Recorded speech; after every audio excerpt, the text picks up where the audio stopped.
Good evening, race fans, and welcome to Podium Esports coverage of Monday Night Racing presented by Tufco Flooring, the Beef Jerky Unlimited Challenge at Las Vegas pre-race show, live from the virtual Las Vegas Motor Speedway.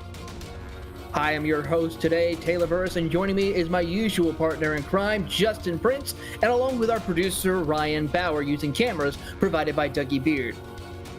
Justin, the time is now. The playoffs have begun, and 13 drivers are going to battle it out for the next several races to see who has what it takes to be a champion. And right now, major drama already instituted into the playoffs now as we speak. Yes, indeed. A lot of these drivers are currently having a very pressure-filled time, to say the very least. Some of them feeling like they can handle the pressure, others feeling like they're nervous of the pressure. But you're referring towards the potential, I believe, of one driver potentially sliding their way in, correct, Taylor? That certainly is.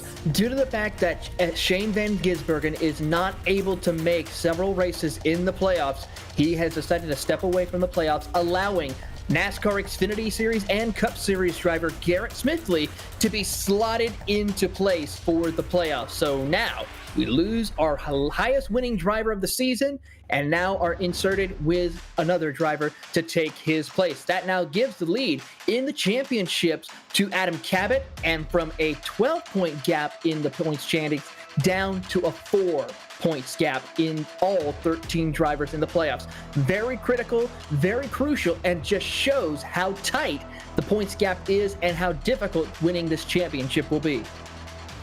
It's going to be interesting as a result either way with the championship, because I was speaking with a lot of the drivers and a lot of them can't wait for the pressure of competing for tonight's race. Some of them are looking forward for the challenge. Others, their goal is to try and point their way into the first couple rounds to try and get themselves toward the championship four. There's so many different approaches in turn, Taylor, for tonight that drivers have to try and get themselves the points they want to get and need to get if they want to compete for a championship here starting tonight, Las Vegas. Certainly is. Let's take a look at this beautiful track here in Las Vegas, Nevada, as we zoom right over to Nevada. And there you see Las Vegas Motor Speedway opened up, of course, not too long ago in 1996. This 1.5 mile circuit has been a main staple in the world of NASCAR, as it's now the host of one of the playoff rounds for the past couple of seasons. And as we take a look, of course, this is a 12 to 20 degree progressive banking track, which provides some interesting situations for these drivers on making sure of how to set up their race cars through this circuit, Justin, because it does provide a unique attribute compared to some other mile and a halves that we've seen in the NASCAR Cup Series schedule. And keep in mind, with this package here with the Cup cars at Las Vegas Motor Speedway, it's expected that these drivers tonight will be carrying a lot of momentum and need to carry momentum if they want to gain positions and keep positions. Tire wear is going to also be very critical to try and make sure you don't burn the right front here at Las Vegas Motor Speedway. And that can be difficult in talking with a couple of the drivers because you need to basically run near full throttle to be able to keep that momentum up.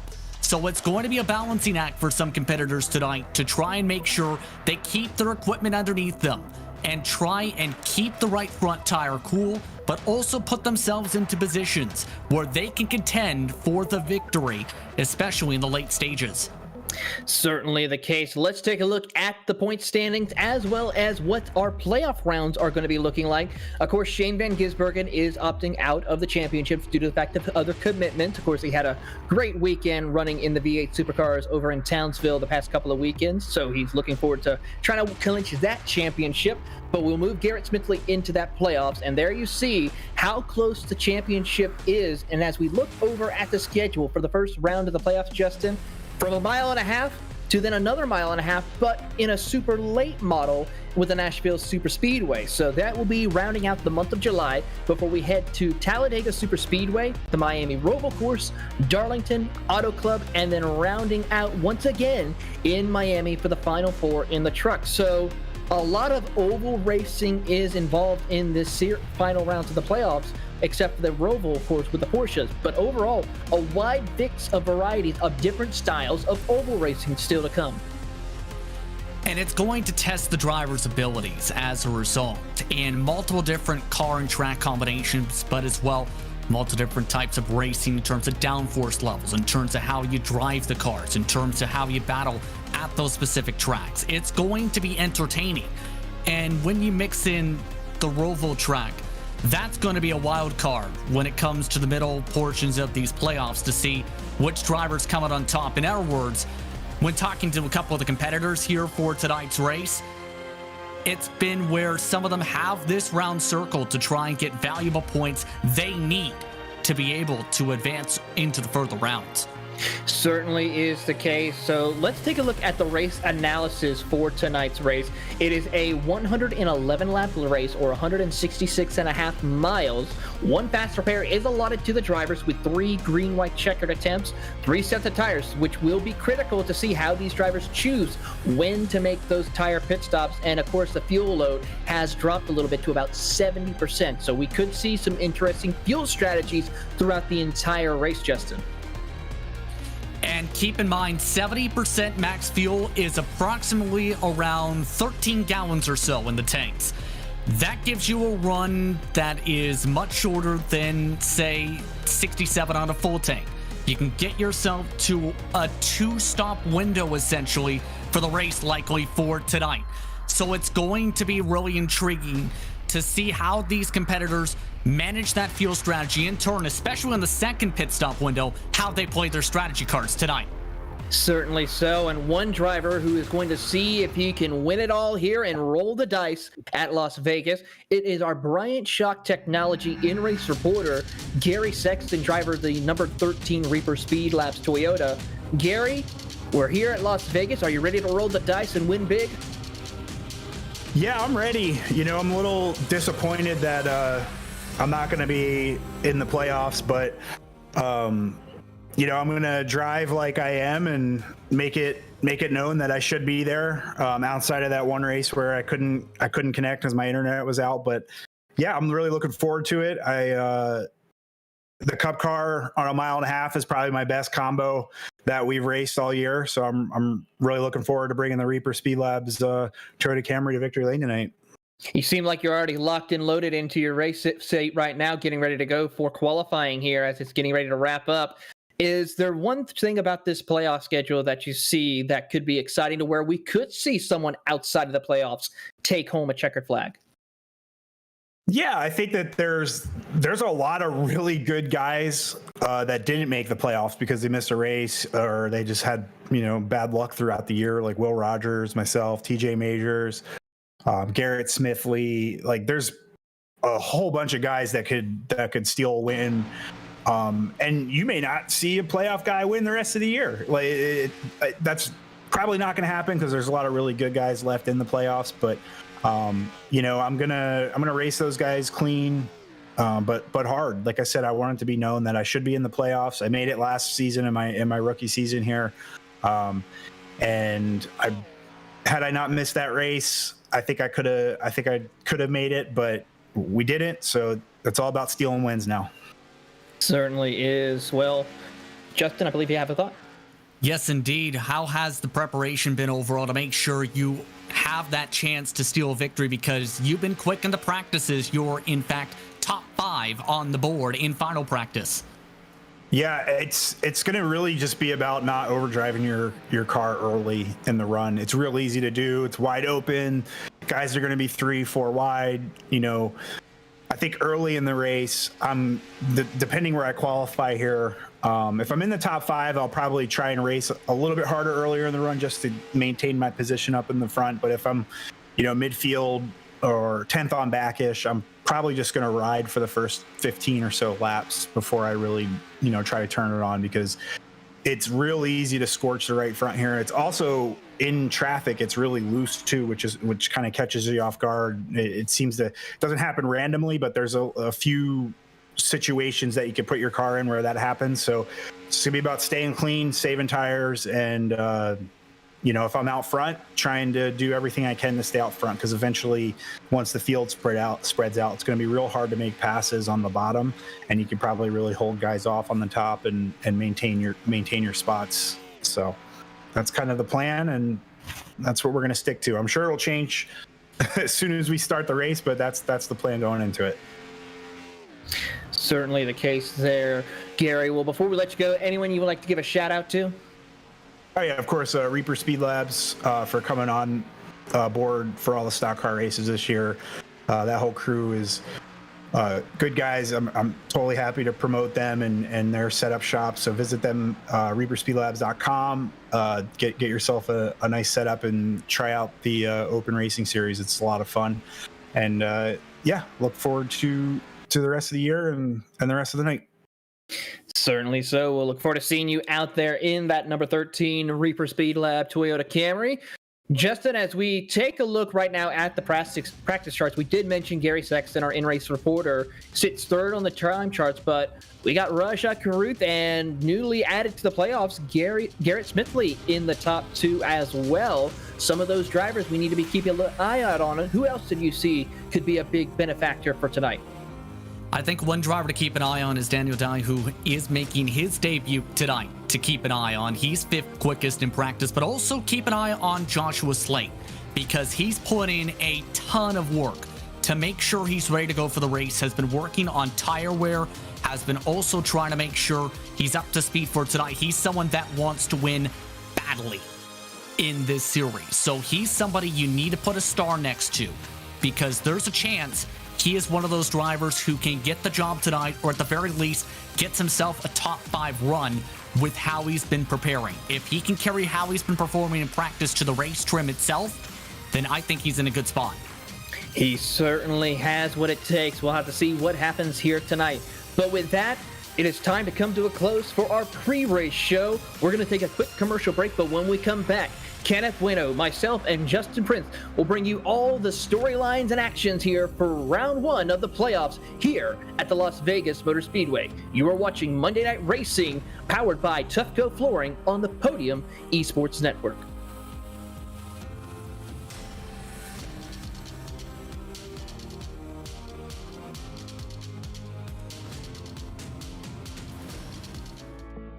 We are an industrial flooring company specializing in custom floors and drains. We don't believe in the one-size-fits-all approach to flooring, and neither should you. When you choose Tufco, we consult with you about your needs, industry requirements, and factor in numerous variables. After assessing your facility, we engineer your floor and drains, then install everything ourselves. That's the Tufco way. Visit our website at tufcoflooring.com. When you want to be the best, you can't settle for the rest. There's a reason that Maconi Setup Shop is trusted by more virtual and real-world tracks and companies than any other setup shop in iRacing. With partners such as Stafford Motor Speedway, the Nashville Fairgrounds Speedway, Five Flags Speedway, Speed 51, and more. When you want something done right, you go to the experts at Maconi Setup Shop. With setups available for most series on both asphalt and dirt, built by a team of professional builders consisting of some of the top talents on the service, Maconi Setup Shop LLC has what you need to hit the track with confidence. Head over to MaconiSetupShop.com and learn why Maconi Setup Shop is the official setup shop of Richmond Raceway Esports and is partnered with some of the largest names in virtual and real racing. And remember, at Maconi Setup Shop, there are setups, but your victories.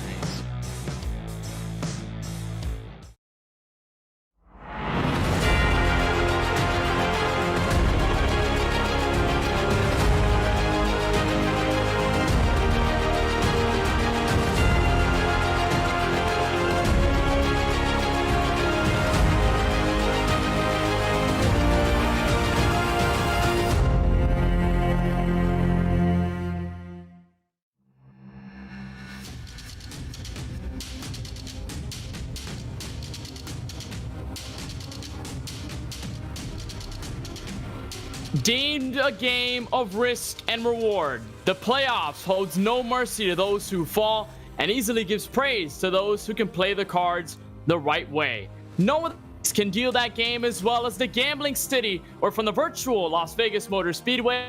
We welcome you to coverage of the Beef Jerky Unlimited Challenge and the first race of this 3 Monday Night Racing presented by Tufco Flooring Playoffs live on Podium Esports. A fitting way to end the regular season with chaos last week transitions to a fitting way to start the route to the championship. We're alongside Taylor Burris in the booth. My name is Kenneth Bueno. We'll have Justin Prince down pit road and Ryan Bauer pushing the buttons for us all night long with cameras provided by Dougie Beard. Taylor, competitiveness at an all-time high is a fitting phrase to describe this series over the first 9 races of the regular season. So many fantastic moments, so many close battles, so many fitting events to go throughout this entire season, and now we've whittled it down to 13 with a chance to finally put a first step to get closer to a Monday Night Racing title.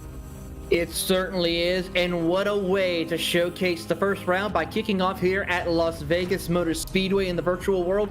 This track provides a unique opportunity for drivers to showcase their talents with these NASCAR Cup Series cars that we'll be seeing on the track here tonight. But looking throughout the schedule, you'll see drivers having to utilize different strengths and weaknesses that they could have to overcome, and that's what will separate a champion from the rest of the competition here tonight. Well, that route to the championship certainly will start here. This will be the moment where you finally give yourself a shot, at least somewhat of a shot. You take a look at the Season 3 playoff standings.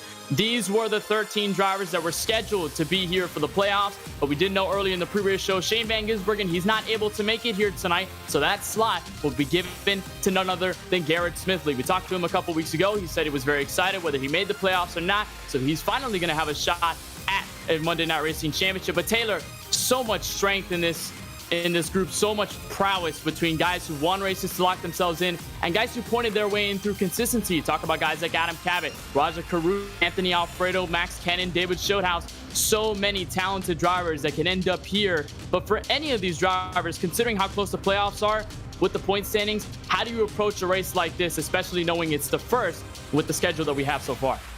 Well, the best thing to do probably for some of these drivers is get the most points as possible, or even better yet, go for the win. Because if you get that win, you're guaranteed a spot into the next round of the playoffs here tonight after this, Kenneth. If those who cannot get the win, get as many points as you can, because the most points that you can gain tonight, as well as next week, that will give you the chance to stay out of that bubble zone and into the next round. So it all just comes down to consistency and, of course, taking home checker flags.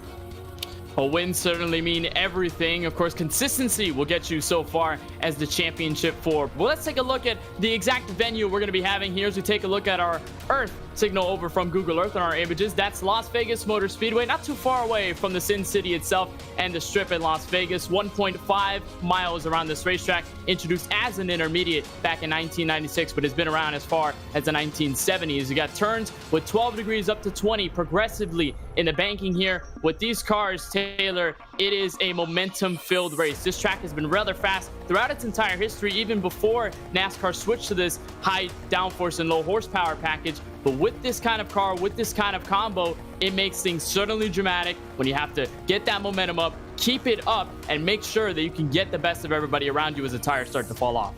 You'll be seeing drivers here tonight hit speeds in excess of 185 miles an hour by themselves, pushing 190 if they are in a slipstream or the draft going down the front and back straightaways here tonight. In fact, right now, Gabe Wood is your current pole sitter with a 30.236, absolutely flying out there on the race circuit here tonight. So he's definitely going to show a lot of speed, but for the rest of the field, a little bit of different strategies as well as positioning with their qualifying times here, but it will provide a unique challenge on which lane these drivers will run, towards the top side against the wall, or right there down on the bottom, or somewhere maybe in the middle. We'll find out depending on how well suited these drivers are for the selected track. Well, it's all going to be about changes, Taylor, especially when the track starts to change. And we'll look at our race analysis as the race starts to progress. It'll be 111 laps here from the Las Vegas Motor Speedway and approximately 166.5 miles or 267 kilometers. One fast repair given to these drivers for this night. So, of course, not surprising from what we've seen so far in this Monday Night Racing season. We'll have 3 green-white checkered attempts if we need them to the end of this race. 3 sets of tires in the pits and 70% fuel, Taylor. That's going to be the biggest note of concern, just because usually they're accustomed to running about 75%. So knocking it down a little bit is certainly going to hurt the fuel economy and the fuel window for these cars. And also the sets of tires. Where are you going to decide to go down pit road? When are you going to decide it? And how you're going to do it in order to pull a strategy to win this race. And certainly that's going to be the biggest note, as we'll probably continue to make Las Vegas puns all night long about gambling and how these drivers can continue to move their way up and especially make that first step to a Monday Night Racing title. Qualifying has now come to a close. We'll bring our Beef Jerky Unlimited Pole Award to JD Motorsports' Gabe Wood out of Valdosta, Georgia. He takes your pole, and he will be the driver that'll be first to the green flag when this starts and the green flag flies. Right to his outside in row number 1 will be the 53 Traction GG Zone, Justin Malillo. On the outside, they both will lead us to the green flag, with Joshua Slade, playoff driver DJ Cummings, to his outside, one of the drivers for Crypto Autosport. Raja Karuth, who won 2 weeks ago back in Chicagoland with the Xfinity cars, he'll start in the inside of row 3 with Brad Perez, winner at last week's All-Star race. He'll start in P6. If we go down to row number 4, P7, we will find NASCAR Xfinity and SCCA champion Preston Pardis. He will be starting 7th, followed by NASCAR Cup Series rookie Anthony Alfredo will be starting in 8th, with newly inducted into the playoffs NASCAR Cup and Xfinity driver Garrett Smithley in the 9th position. Co-founder and owner of Monday Night Racing's very own Ford Martin will be starting in the top 10.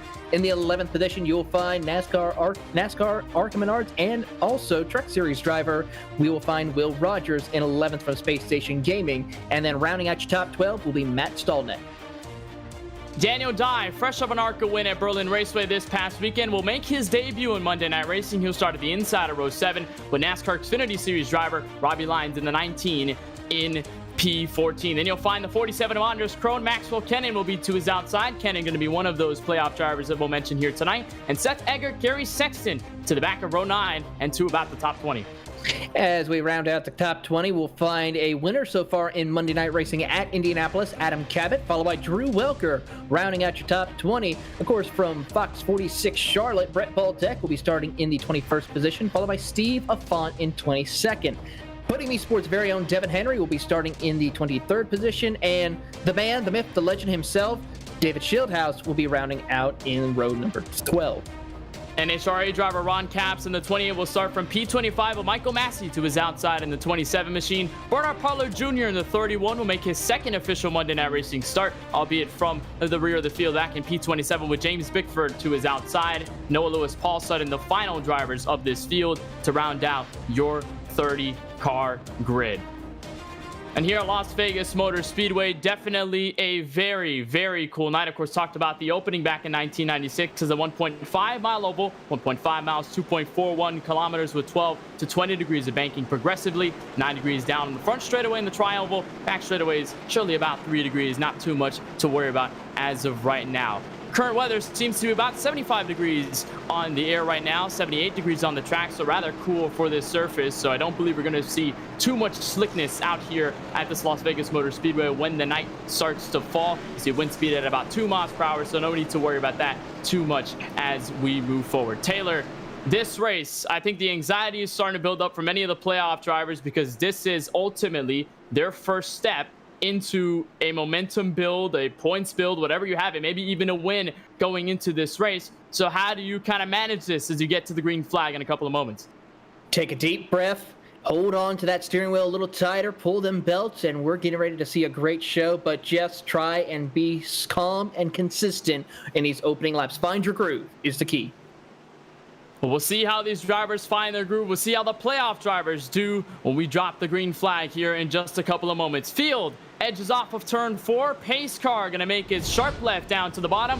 Gabe Wood and Justin Malillo, the first two to lead us to the green flag as we go playoff racing from Las Vegas.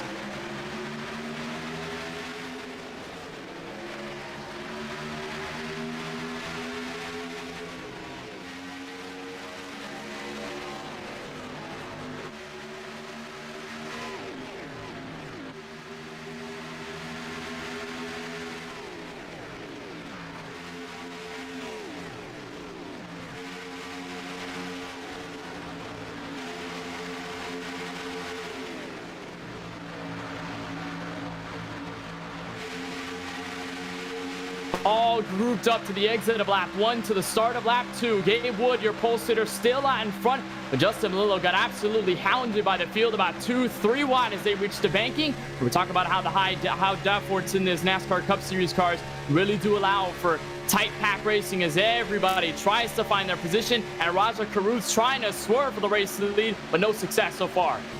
Yeah, we see the struggles that Justin Malillo is having right now running side groove. He's already lost 3 spots, about to lose the 4th spot to Garrett Smith to his inside as he gets a little bit of help from Brad Perez and Anthony Alfredo, who are right behind them as they work their way through the middle of the corner. The Long Island New Yorker is trying to hold on in that Traxxon.GG Ford Mustang, still holds on to that top 5 as he fights with Garrett Smith down the back straightaway.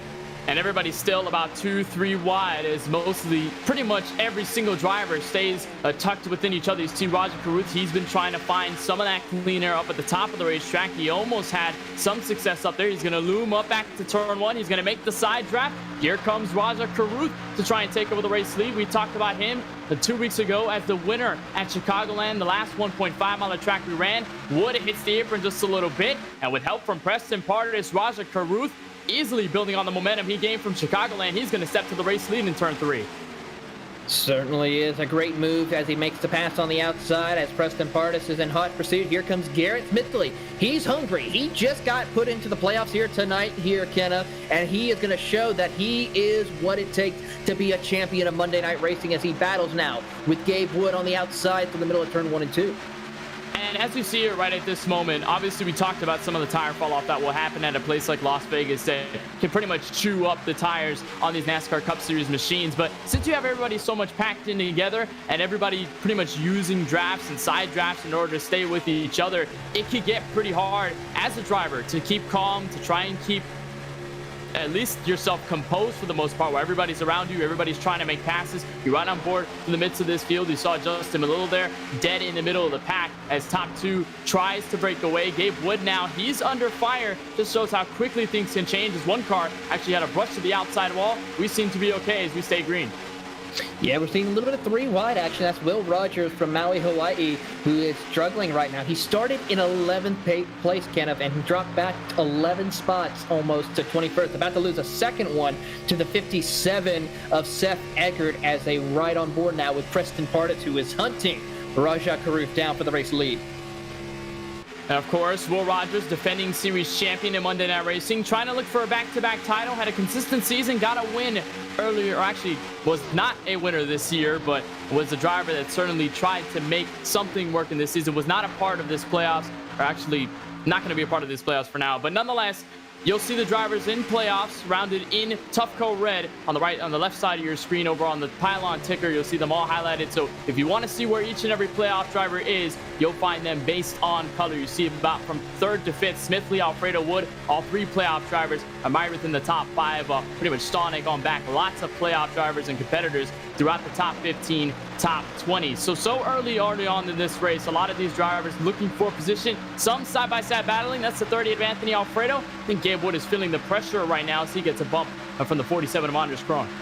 He certainly is. Andres Krohn, one of the most aggressive drivers this season, as he is battling with Adam Cabot along with DJ Cummings, as we now watch Brad Perez from Hollywood, Florida, trying to get inside the top 10 as he works his way in that 7th spot down the back straightaway, the Ellis Air Force straightaway, as they work their way into turn 3. So top 3 have already broken away. Lap 10 already now going to be in the books as Rajah Caruth is taking control of the race lead, and he has not looked back. Meanwhile, Justin Malilla, who started on the front row, he's already back to P7 and may end up falling through the top 10. You see Brad Perez, Andres Krohn, a lot of guys are already willing to take those positions, and many of them playoff competitors, so already at this point. But we're going to see each and every position matter for points. I believe there might have been some contact there. Daniel Dye apologized over the radio, said sorry, and now he's in the middle of 3 wide action. There goes Adam Cabot in the 17 to the inside of the racetrack. Yeah, he's getting a little bit of damage to the rear of that number 43, as we see Daniel Dye from DeLand, Florida, was running inside the top 10 pretty well, but now has dropped all the way back to the 12th spot, holding on. As you see Adam Cabot in front of him, he's got DJ Cummings and Matt Stolnick with the eNASCAR Motorsports cars on the outside. As the members of the Crypto Autosport team, you reckon those guys are going to try to work together? Stonick was the winner at Daytona earlier this year. Fantastic fashion as Daniel Dye got collected in a bit of contact. Doesn't seem to be yellow. That was playoff driver Joshua Slate who got hit. And now he's going to fall through the field as the 07 of Ford Martin. David Schildhaus, they're going to work by. We talked about it a little bit earlier, Taylor, on the pre-race show, just how much preparation Joshua Slate was trying to get for this race here at Las Vegas. A bit of that contact. Don't believe there's much damage on that Ford Mustang, but you do not want to be set in that position so early on. Yeah, Joshua Slate has been struggling quite a bit since the start of this race. The Behind the Wall Media Speedway Digest writer started in 3rd place there, Kenneth, and he has fallen almost outside the top 20 in that 16th spot. So he's got to find something in order to get better runs. And he came into these playoffs pretty much right at the cusp of that top 13, going for that cutoff. There's another driver that's a little bit higher, the regular season champion, Anthony Alfredo, sporting a very different scheme here tonight. We usually see him run his NASCAR Cup Series schemes and some of the other sponsors that he has usually on his cars week in and week out, but a very special paint scheme here, Taylor.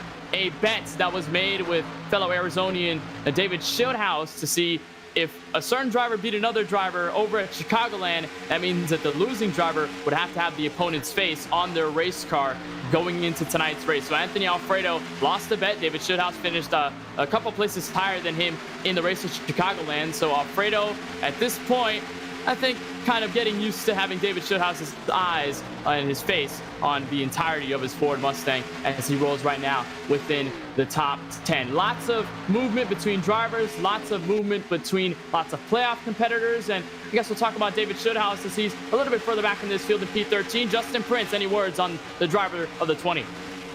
Well, when it comes to David Schildhaus right now, staying very calm on the radio at the moment. And keep in mind, when it comes to tonight, he made sure to note that making the playoffs was his goal coming into the season. He said that felt great to accomplish that. But with the goal of making the championship four, where he says there's always a degree of pressure to perform. But I don't believe that anyone, he said, other than myself, is putting that pressure on him. He said this is also a very favorable combination because he's been able to race in a fixed competition for several years. and made sure to make note to be careful of the bumps as well. He's done a great job of cutting his way to the pack and utilizing both the bottom and the top. The top is the line that drivers have also talked about could come into play later on.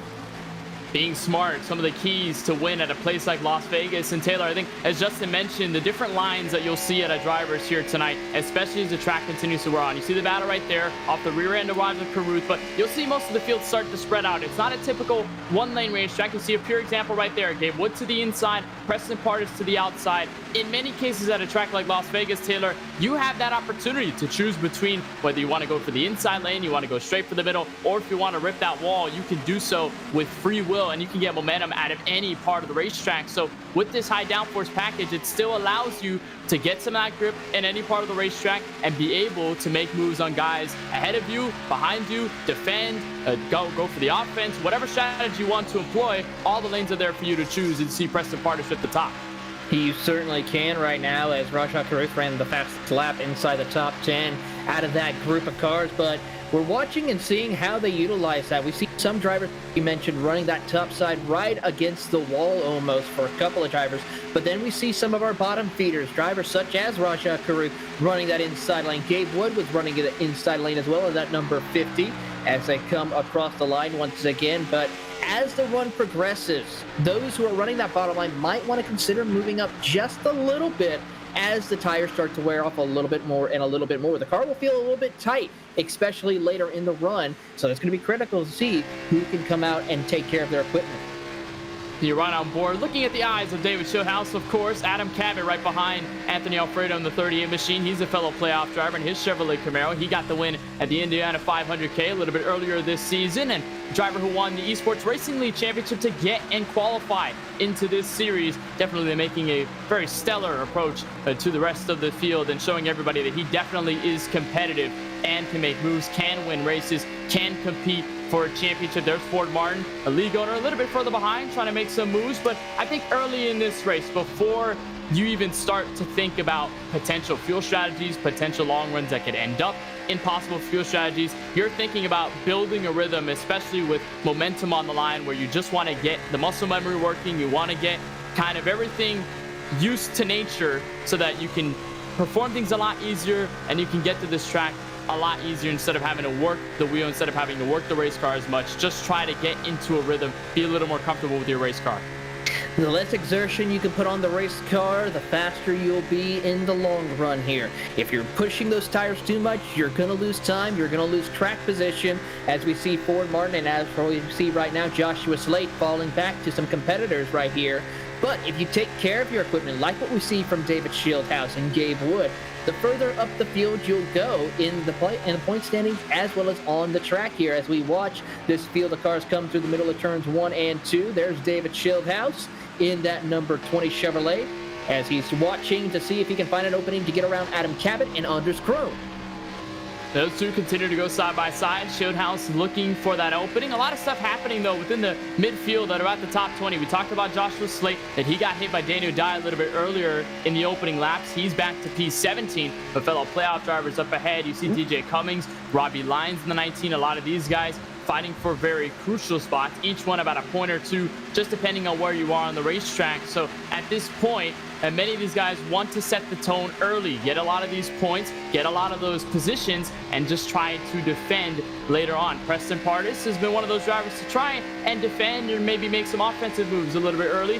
He's right behind Brad Perez in the 30 machine, a winner earlier this year at the Road America circuit with the NASCAR Next Gen machines. And let's talk about, I think, two surprise drivers that we saw come out of the fold. Rajah Caruth, we saw him win last season, but we weren't sure whether he was going to get a win before the season was over. He got the win at Chicagoland, easily cementing himself as a part of the top 13. And then you have guys like Brad Perez join the series for the first couple of starts, and then in his first couple of starts gets a win at a place like Road America, and there's such a strategic race to kind of spoil the party. Definitely just how dynamic this series can be and just how the talented spread of these drivers can get.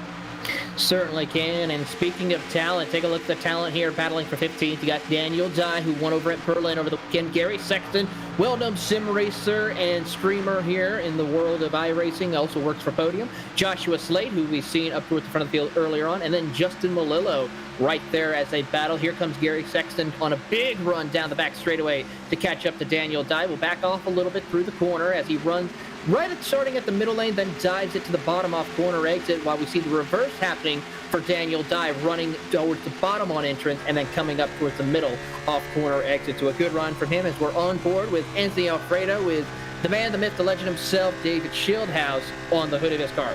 I gotta say though, right quick, Kenneth, with this, it would have been more funnier if we saw it actually put on his actual cup car for the bet instead of the virtual one.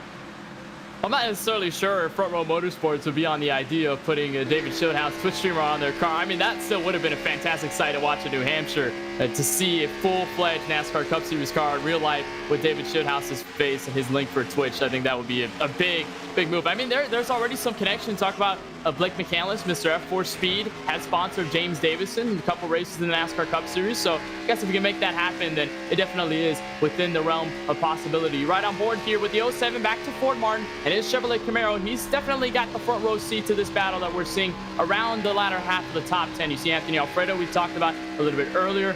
Andres Krone, Preston Pardis, and one driver, Justin Prince, that is looking to make a statement in this series, the 17 of Adam Cabot. Yes, indeed. And statement is one of the main things he emphasized towards my direction, where he said he felt like he came into the playoffs as a bit of an underdog and is hoping to surprise some people. He told me there's a bit of pressure for him, but he says he likes that because he tends to do better in high-pressure situations where he feels he's usually able to dig down deep and find a little extra. While this has been a track combination that's been good for him recently, he feels the familiarity with the car has him feeling confident entering tonight to be able to contend for the win. And it's been looking that direction for Cabot, where he's been able to make some moves. He started all the way back in P19, so he's been plus 11 since the drop of the green flag and makes that move on Esports Racing League owner himself, Anthony Alfredo. I think that's a fair parallel here, Taylor. You see the owner of the Esports Racing League who founded it, was running a Monday Night Racing, and then you have a guy like Adam Cabot, a guy who shows up in this series, ends up winning the title, and ends up racing against the guy who I guess you can call the boss man of the ERL as David Shieldhouse tries to go to the outside. You certainly see that right here as he'll go around the outside passing into that position, move Adam Cabot up to 7th position here in the standings as they rocket out for turn 2. Down the back straightaway they will go. As you see, the Lawn Tech Chevrolet gets a big run trying to see if he can go to the outside of Andres Krone and follow around, but here comes Alfredo down to the bottom of the racetrack as they work off of turn 4. And they're all starting to catch right now, Taylor. The driver of the 90, Preston Pardis, he was running about P5, all solo as they go 3 wide across the stripe. How bad it is. Adam Cabot tries to force the issue, gain 2 more spots as they head back to turn 1. He's going to be successful on that front. Going to try to chase down Brad Perez, but Preston Pardis is running around the top 5, running about single file, but it seems as though these guys might have done a better job of keeping their tires a little bit cleaner or saving their tires over the long run, because now they're starting to pick up time. Now they're starting to reel in a lot of these leaders, and soon enough we may end up seeing them catch up to the 50 of Gabe Wood, the 52 of Garrett Smith, maybe even the race leader Roger Caruth, who continues to build his gap. It's about 2 seconds flat as they reach the start-finish line. Surely a testament to how good Roger Caruth is on the 1.5-mile tracks as you ride on board with Krone, still in a battle with Alfredo and Shieldhouse. He certainly is the former driver from the NTT IndyCar Series, as well as recorder for the series as he works his way down into turns 3 and 4. He's also been a very competitive driver, has had some run-ins with some other drivers early in the season, but still always very exciting to watch him and put on a great show no matter what type of car he drives here in Monday Night Racing, as you see him along with Ford Martin do battle as you're on board with Valdosta, Georgia's very own Gabe Wood, our pole sitter, trying to see if he can keep pace with Garrett Smithley. Trying to keep pace, and he's indeed kept him in his crosshairs, still in the draft. So at least for Gabe Wood, the man who started on pole to lead the field to the green flag, he's done a good job of maintaining himself within at least the top 3 positions, not falling so far back to the field. Gabe Wood, one of those drivers who's right on the cusp of the cutoff. He's P10 in the playoff standings going into tonight. Robbie Lyons, DJ Cummings, Ford Martin, some of the drivers behind him, of course, as well as Garrett Smith, who's the first entrant now into the series because of Shane Van Gisbergen's absent here tonight. Is he right on board there? David Schildhaus, his color Ford Advanced GG car, getting around the 90 of Preston Pardis, so gonna make that outside line pretty smooth here. But I think at this point, green flag run, Taylor, you got to start at least thinking a little bit about the fuel strategy, tire strategy, where you're going to go, and when you're going to go down pit road. We saw Chicagoland as the last intermediate that we had this season kind of fall into the hands of strategy, right? You saw a lot of guys hit a little bit early, drivers making a bit of risk, drivers pulling more comfortable strategies. Do you start thinking now at least about what you're going to do, talking with your crew, talking with the team on what you're going to do down pit road, especially if you're kind of mired back in this field and you want to gain some positions in the long run? You certainly do, but I think it's going to be safe to say, and we can talk to Justin about this here in a moment, but it is 4 tires and fuel just about every stop you get on these long green flag runs that are over a full fuel run for the most part here. And Justin, briefly want to touch on this. What do you hear from some of the drivers who are thinking about coming down pit road here in a few? Well, when I spoke to some of the drivers about strategy, they had tried to say more so, it varies based on the potential of caution flags. But right now, based on the numbers, on how they're running, and the fact they started around 13 gallons or so in the tanks, the drivers can make it about 10 more laps or so on the gas, give or take. So we may start to see pit stops begin within the next 5 to 7 laps or so, with the window preparing to open up for some of these competitors. So keep that in mind with that 70% fuel limit, that's going to open it up for a 2-stopper likely for tonight. Gonna open that door, gonna let the breeze in. We'll see how many drivers go down pit road, and when they do decide to go down pit road, get some of their service and continue on, especially if we stay green. Look at this tight side-by-side battle right now between Adam Cabot, the 30 of Brad Perez. They're definitely on a move right now as Cabot continues to make his way through the field. I guess there it is. The window's open officially now. Ron Cap's gonna be down pit road. Andres Krohn in the 47 also making his stop, Taylor. He certainly is, as Ron Capps has just completed his pit stop. A couple of other drivers also working their way down pit road. Will Rogers, Steve Affont also joining that. Justin, what do you see down there? Those drivers rolling their way into the pit lane, and keep in mind, these drivers mentioned the need to execute. Adam Cabot was one of those drivers in particular who emphasized towards my direction where the key would be execution, to limit pit mistakes and to have his crew chief call the right strategies. He feels he's confident enough to make the Final Four, but he needs to execute at this point of the race for that to happen. You see Cabot down pit road, Ford Martin down pit road, a lot of playoff contenders down pit road. You see Matt Stonick, Daytona winner, DJ Cummings, they're both going to make their stops. So I guess this window has officially blown open at this point. As you see Roger Carruth come across the start-finish line, he's going to continue to stay out. There's third place Gabe Wood at the time. It's going to fall down a couple of positions, but he's going to make this first stop for this race here in Las Vegas. And I'm guessing basically the consensus right now, Taylor, is just going to be 4 tires and fuel. No need to make any wild strategies right now. However, you are going to start to probably make some premonitions about what it's going to be for the tire sets. You're going to be wasting a tire set here down pit road, so you're going to have 2 left. There's going to be a lot of things to worry about. As here comes Roger Carruth sailing to the pit lane. Going to exactly go right to the pit speed limit. Garrett Smith is going to join him down pit road. A lot of other drivers going to make their first stops here tonight. Certainly is the case. I see a couple of drivers deciding to stay out. David Schildhaus, Brad Perez, Preston Pardis, Gary Sexton. Some of the major drivers who are going to stay out, along with Seth Eggert and Drew Welker, who decide to stay out on the racetrack here. So that's going to be interesting to see when they decide to come down pit road. Are they going to wait till the absolute last minute so that way they have the precious tires going later into these long runs if we still have green flag pit stops? But Justin, we see Brad Perez now coming down pit road along with a couple of more drivers.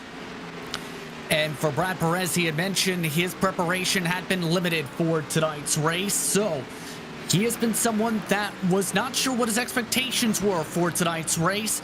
After all, remember, it was him who was kind of a bit distracted when it came to running the All-Star race, but he overran his pit box, not what he wanted to have happen. This might cost Brad Perez a little bit of time in this sequence. And now here comes David Schildhouse, your race leader, going to come down pit road. Gary Sexton, his Toyota Camry, also going to limp down to pit road as well as a lap number 42. So I guess at this point, Taylor, we're already in the midst of the pit strategy. Everybody's going to start to cycle out. I think the last driver right now, Raja Karuth, was the race leader. He's now back up to P6, but he is heavily under fire by the 17 of Adam Cabot. Maybe we could see a potential battle out of these two and a strategy that might work for that 17 if he can get it done, although it's just about a 2-lap difference between them on tires. So Karuth may have the advantage here, and this is the possible battle for P1 right now on the racetrack. This probably is the battle for P1 right here as we see it between these two. They're now going around the lap car of NHRA champion Ron Capps to the inside of him through turns 1 and 2. But as the field cycles through, this is the battle for the race lead. Raja Karuth back up toward the front of the field. Adam Cabot in hot pursuit in that second place. Cabot actually faster than Karuth last time around, so watch them as they work off of turn number 4. This is going to be the battle to watch here, Kenneth. And Adam Cabot all the way from P19, going to go all the way to the top spot on the podium at this point. So a fantastic drive so far. The driver out of Glen Gardner, New Jersey, looking for that second win and looking for an opportunity to punch his ticket into the next round of the round of 10, especially with the fact that it's stock cars and he's got to win with the open wheel car a little bit in the Indy car earlier this year. So to get a stock car win, especially with kind of what he was used to in the Esports Racing League, winning a couple races there, that could definitely help his case. There's Gabe Wood, Garrett Smith, two drivers that are probably acquainted with each other, usually the NASCAR Xfinity Series garage. There goes Garrett Smithley to the outside. The 53 going to make this move on the 50 as they head back to turn 1. A lot of crucial positions here at this point, Taylor. Remember, these are all 4 points, so strategies by any playoff driver could land him in the right spot. Guys like DJ Cummings and Matt Stolnick working together for Crypto Autosport, they've already found their footing in the latter half of the top 10 as well. They certainly are, as we now watch Bernard Pollard right there from Fort Wayne, Indiana, the NFL superstar starting in 27th, has stayed consistent running in that 27th position here as he works off of turn number 4 down the front straightaway here, running very consistent lap times for the most part. Had a fast lap of a 30.196, actually just ran his fastest lap of the race, so very big congratulations for him as he works his way on through. Yeah. And Bernard Pollard, one of the more optimistic drivers in this series, made his first start at Chicagoland a couple weeks ago. You see his Bernard Pollard, a podcast there on the Ally Machine in his Chevrolet Camaro. Certainly a fantastic night, and fantastic to see him back in this series. Justin Prince, a driver that I think a lot of people can be at least infected by his contagious excitement for the series and iRacing as a whole. And I was talking to Ford Martin, actually, and he mentioned Bernard Pollard in particular and the amount of work he's been putting in behind the scenes, where he's been working with Ford and trying to coach him a lot for this series and how they do respective races. He felt he was really impressed by his performance at Chicagoland in particular. So people are taking notice of Bernard Pollard and his improvement in the sim. So that's something to keep in mind involving that machine. And Bernard Pollard, former Super Bowl champion, former NFL safety, and I reckon that transition from a Super Bowl champion and NFL star to a sim racer here in Monday Night Racing, that definitely a transition, very exciting. And Bernard Pollard always tweeting, always active about iRacing, always willing to work with the sim racing community and be a part of it. As you run on board, Preston Partis a little bit further back on this field. He's definitely stalking on Matt Stolnick right now for P9 on the racetrack. Brad Perez, Ford Martin, a couple others also lurking for those top positions. Remember, this is right off of the cycle on pit road, so we did see teammates Cummings and Stolnick together. Showed how to split that little group together, and Preston Partis, who started near the front of this field, you watch the battle for 8th as all 4 of these cars within about a second of each other. They certainly are. Here you have, of course, Shieldhouse, Stolnick, and then the 2 SCCA Spec Miata drivers and champions here. He'll go to the inside of Matt Stolnick, we see, and he'll get some help maybe from Brad Perez. Nope, Brad decides to follow Matt as they work down into turn 1. He'll go to the top side of the racetrack, almost thinking about taking it 3 wide, but Partis will hold the inside lane. Can't quite seem to clear him as they'll still remain side by side off turn 2. And still side by side, Partis definitely willing to give way to that inside. Brad Perez could probably split both of these drivers. He's going to follow Partis down to the bottom of the racetrack. And one thing also to note with these cars, especially with the high downforce, low horsepower, there was a recent update on iRacing that allowed these cars to draft a little bit different than they used to when they were implemented into the service. So you're seeing a lot stronger drafts, a lot stronger pulls from drivers to get close to one another. The side draft is in effect, so you can use that to your advantage if you're running into a driver trying to make a side-by-side battle work in your advantage. So we're seeing a lot of those drivers trying to exploit the new updates to these cars and use the draft, use those aerodynamic packages to their advantage. You run on board a little bit further back, that's DJ Cummings chasing David Shieldhouse. A lot of these drivers mostly single file. When we talked about Roger Caruth, Adam Cabot, their little battle has now simmered. Caruth is now up to about an 0.8 of a second gap, almost about a full second over Cabot for the first place. As you look at Ford Martin, he's been kind of stealthily quiet here for this race, Taylor, but I figure in the playoffs, if there's any role you want to have to go for a championship, you want to be stealthy. You want to make those consistent finishes without making a sound, without putting yourself in the spotlight, without showing off too much. And if you can get those to your advantage, you can easily put yourself right for the championship pool. You certainly can, and Ford Martin has been known to do that well here as we watch on board as he works his way through the middle of turns 1 and 2, trying to hunt down Matt Stolnick to gain that 11th position off of turn 2. A great drive, though, for Ford as we now are on board with Gabe Wood running in that 4th position. You see Gabe Wood talked about Ford Martin. He works for Fox Sports, and Fox Sports has just unveiled the new Fox Sports app, which has officially changed the game. From the top moments, breaking news, original content, and live sports, you can find it all in one app. You can follow your favorite team or sport with mobile alerts right on your device and all the updates you need to keep yourself noted with the sports world. Download the all-new app in the App Store or on Google Play today. The Fox Sports app. Get it, use it, love it. So that's a lap 54 of 111. Kenneth Bueno, Taylor Burris, Justin Prince down on pit road with, of course, Ryan Bauer, the producer, all night long with cameras provided by Dougie Beard. Has been a rather calm night here from the Las Vegas Motor Speedway. Not so many gambles being thrown out here as you watch the current gap for the race lead. It's about a solid 1.9 seconds, almost 2 seconds flat between the 62.3 of Roger Caruth and the 17 of Adam Cabot. Those guys who made a battle just fresh off of the pit sequence, they have now started to fall away from each other, and Caruth, who took the race lead in the opening laps of this race, has never looked back. There's a good amount of traffic here, though, Taylor. Lots of lap traffic. To see Ron Capps to the outside, Garrett Smithley in the middle of traffic, definitely slowing down a bit. Maybe some technical issues here, Justin. Yes, indeed, and he was actually starting to reel in the top two, and then the technical issues hit where he had an issue connection-wise that ended up having him disappear from the racetrack for a few moments. He returned right behind Preston Partis after it was this freeze of about 3 seconds. A very costly technical issue for Garrett Smithley. He is right now flabbergasted on his stream. Hey, you gotta imagine there's definitely some frustrations boiling over. That's definitely something you don't want to have in a place like Simulator. And I've reckoned there's been a lot of conversation surrounding the similarities between simulators like iRacing and, of course, the real world Cup Series, real world racing, in the sense that in the real world you can have mechanical failures. In iRacing, you can't necessarily have that. It doesn't really necessarily happen at random because everybody's on an equal playing field. Everybody usually has the same car, and in this series, it's a fixed setup. So there's no tampering with any of the setups and trying to make sure they're as efficient as possible. But then you fall pretty much victim to the internet, some hardware failures. That can also happen to you in the sim, unfortunately. So it's kind of a replacement, but it's something nobody wants to face. And I can figure Garrett Smithley definitely not happy about that, considering the way he's been running so far tonight. In the real world, we do not want many things to happen to our cars, such as our brakes going away or a throttle stuck. In the world of sim racing, when your screen freezes for 3 seconds or more or goes black, it's ultimate chaos and panic for a driver such as Garrett Smithley. Thankfully, he was able to remain calm, keep the car straight, not make contact with anyone. He did lose spots, but he at least still is out there on the racetrack and not behind the wall.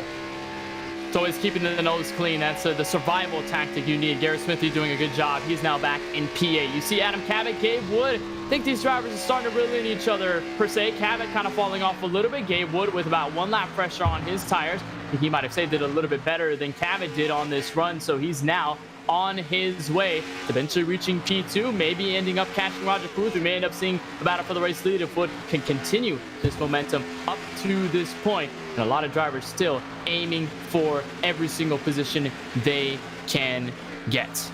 So as we move to the halfway mark of tonight's race, it is time to bring you the iRacing official Midway race break, which is, of course, as always, is brought to you by iRacing, the world's premier online racing game. iRacing puts you in the driver's seat to experience today's newest form of competitive motorsport with virtual racing, all from your home PC.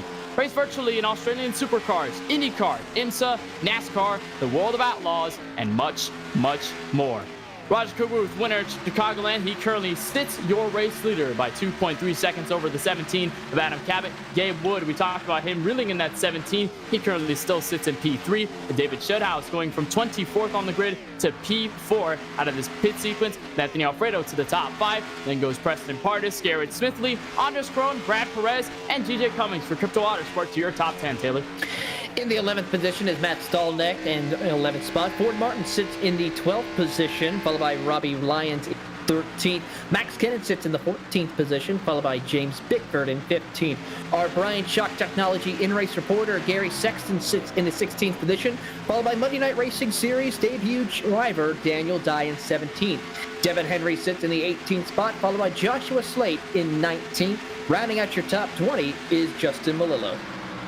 21st will sit the 57 of Seth Egger, with defending champion Will Rogers not having the night that he anticipated. He's back in P22 after an early brush with the outside wall. Steve Alfont currently sitting in 23rd position, with Michael Massey in the 27, currently in P24, with Brett Balding in the 4, currently rounding out your top 25. Then starts the drivers one on the racetrack. Ron Capps, P26, 1 lap down. Bernard Pollard Jr. in the 31, he's 1 lap down in P27. 2 laps down for the 64 of Drew Walker, who currently sits 28. Noah Lewis in 29, 25 laps down. Paul Sutton, 62 laps down. He's been on pit road for a long time on this racetrack. He currently sits dead last in P30.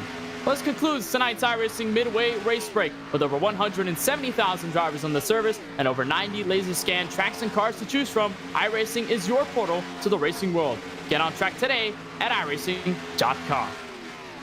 So still single file, mostly every single driver looking for that final stop, especially if we stay green. Roger Cruz continues to lead. Maybe some concerns among the garage and the drivers on track right now. One of the most notably being David Shedhouse. Justin, a potential concern that he might not make it all the way to the end with the strategy he employed in the first half of this race. Well, when it comes to the strategy, we already know that these drivers have to come in a second time. But some of the drivers are currently right now hoping for the need of a caution to compress the field. After all, right now the separation between Shieldhouse and Caruth is currently 4.5 seconds. So right now, that is one of the main things that is a talking point of the radio is, will we see a caution at some point?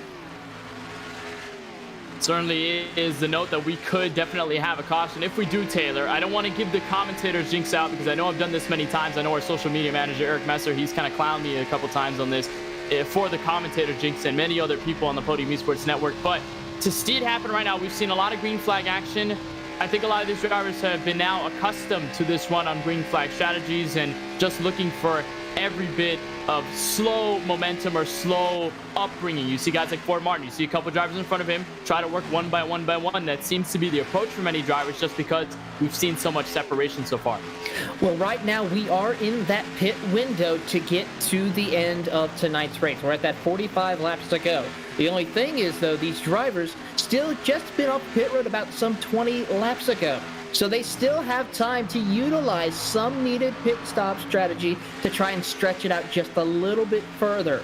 We shouldn't be seeing some of these guys coming down pit road till about lap 80. So we'll keep an eye on that for the most part and see who will decide to come down pit road. So that's the usual fuel gauge when we see it. We saw some drivers pit a little earlier, like around lap 38, like we saw with Ron Capps. So be prepared to see drivers coming down here pretty soon. And we definitely could. You see Gabe Wood, David Shedhouse. This gap sits at about 1.3 seconds. A little bit faster with David Shedhouse the last time by. So we could see these guys kind of accordion effect together, and you saw a battle between about 9th place on the racetrack at DJ Cummings, Brad Perez, Matt Stolnick, Ford Martin, these guys in a 4-car choo-choo train all the way through about turns 1 and 2, still within a second about each other. Brad Perez, I talked about him as the winner of Road America, probably bumping some music on the way over here, part-time DJ, the living room dance floor with some of the sponsors that we've seen on his cars throughout this entire season. Sporting a very special car here tonight, TobyChristie.com on his car. He shouted him out after his win in the All-Star race last week. Had to do him the solid, get that beautiful green Chevrolet Camaro out on racetrack as he went a little bit wide out of turn 4. Here comes Matt Stolnick to apply the pressure to the bottom. He certainly will, as he'll go to the inside of the racetrack and try to hold off, but here comes Brad Perez on the outside, side by side. Ford Martin in the popcorn position watches on as these two will do battle off of turn 2 down the back straightaway here. We will see Martin get down behind Matt Stolnick and choose whether to see if he's going to stay with him or go to the outside lane. Time will tell as they work their way through turn 3 and 4. They remain side by side. Perez able to hold up strong on the top side. The 41 of Stolnick still. He's going to have the help from the 07 of Ford Martin. That's going to easily slingshot him to the front of the 30. 07 is going to also make that move as well. If you've been paying attention to the top ticker on the top of our screen, all the guys highlighted in Tufco red, of course, those are the playoff drivers. Some of them running playoff banners, not all of them, but of course the main benchmark to look after to find playoff drivers is, of course, the red colors at the top of your screen over each and every driver, their numbers and names on them as well. You see guys who are about the top 16, Robbie Lyons, Max Kennan, they have had quiet nights through around the midfield, haven't necessarily made big moves so far as of tonight. And you talked about potential look at green flag pit stops. We may end up there, but for now, the 63 of Roger Caruth continues to lead this race. Coming less than 40 laps to go from the virtual Las Vegas Motor Speedway. You're watching the Monday Night Racing playoffs and the first race of the playoffs right here on Podium Esports. Caruth still leads. We are an industrial flooring company specializing in custom floors and drains. We don't believe in the one-size-fits-all approach to flooring, and neither should you. When you choose Tufco, we consult with you about your needs, industry requirements, and factor in numerous variables. After assessing your facility, we engineer your floor and drains, then install everything ourselves. That's the Tufco way. Visit our website at tufcoflooring.com. When you want to be the best, you can't settle for the rest.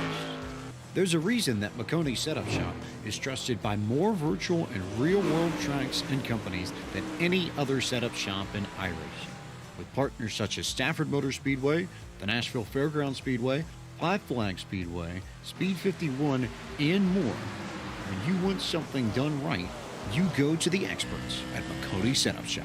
With setups available for most series on both asphalt and dirt, built by a team of professional builders consisting of some of the top talents on the service, Maconi Setup Shop LLC has what you need to hit the track with confidence. Head over to MaconiSetupShop.com and learn why Maconi Setup Shop is the official setup shop of Richmond Raceway Esports and is partnered with some of the largest names in virtual and real racing. And remember, at Maconi Setup Shop, there are setups, but your victories.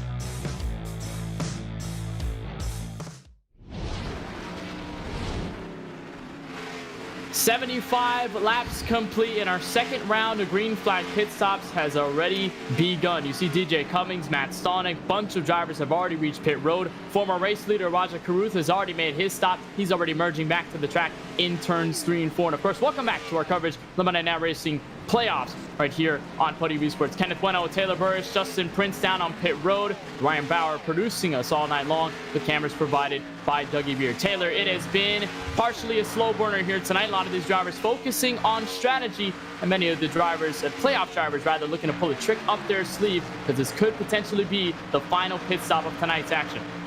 It certainly is there, Kenneth. Keep an eye on Max Kennan right now. He is our highest playoff driver. He just came down pit road. I thought he was going to try to stretch it out a little bit, but there you see the last time some of these drivers had pitted. And currently, we all see Bickford, Malillo, and Eggert trying to stretch it out a little bit further. We should be seeing these drivers coming down pit road here in the next couple of laps, giving the lead back to Rajah Caruth and Adam Cabot, who are now separated by 1.1 seconds and closing as they work their way off of turn number 2 and down the back straightaway here.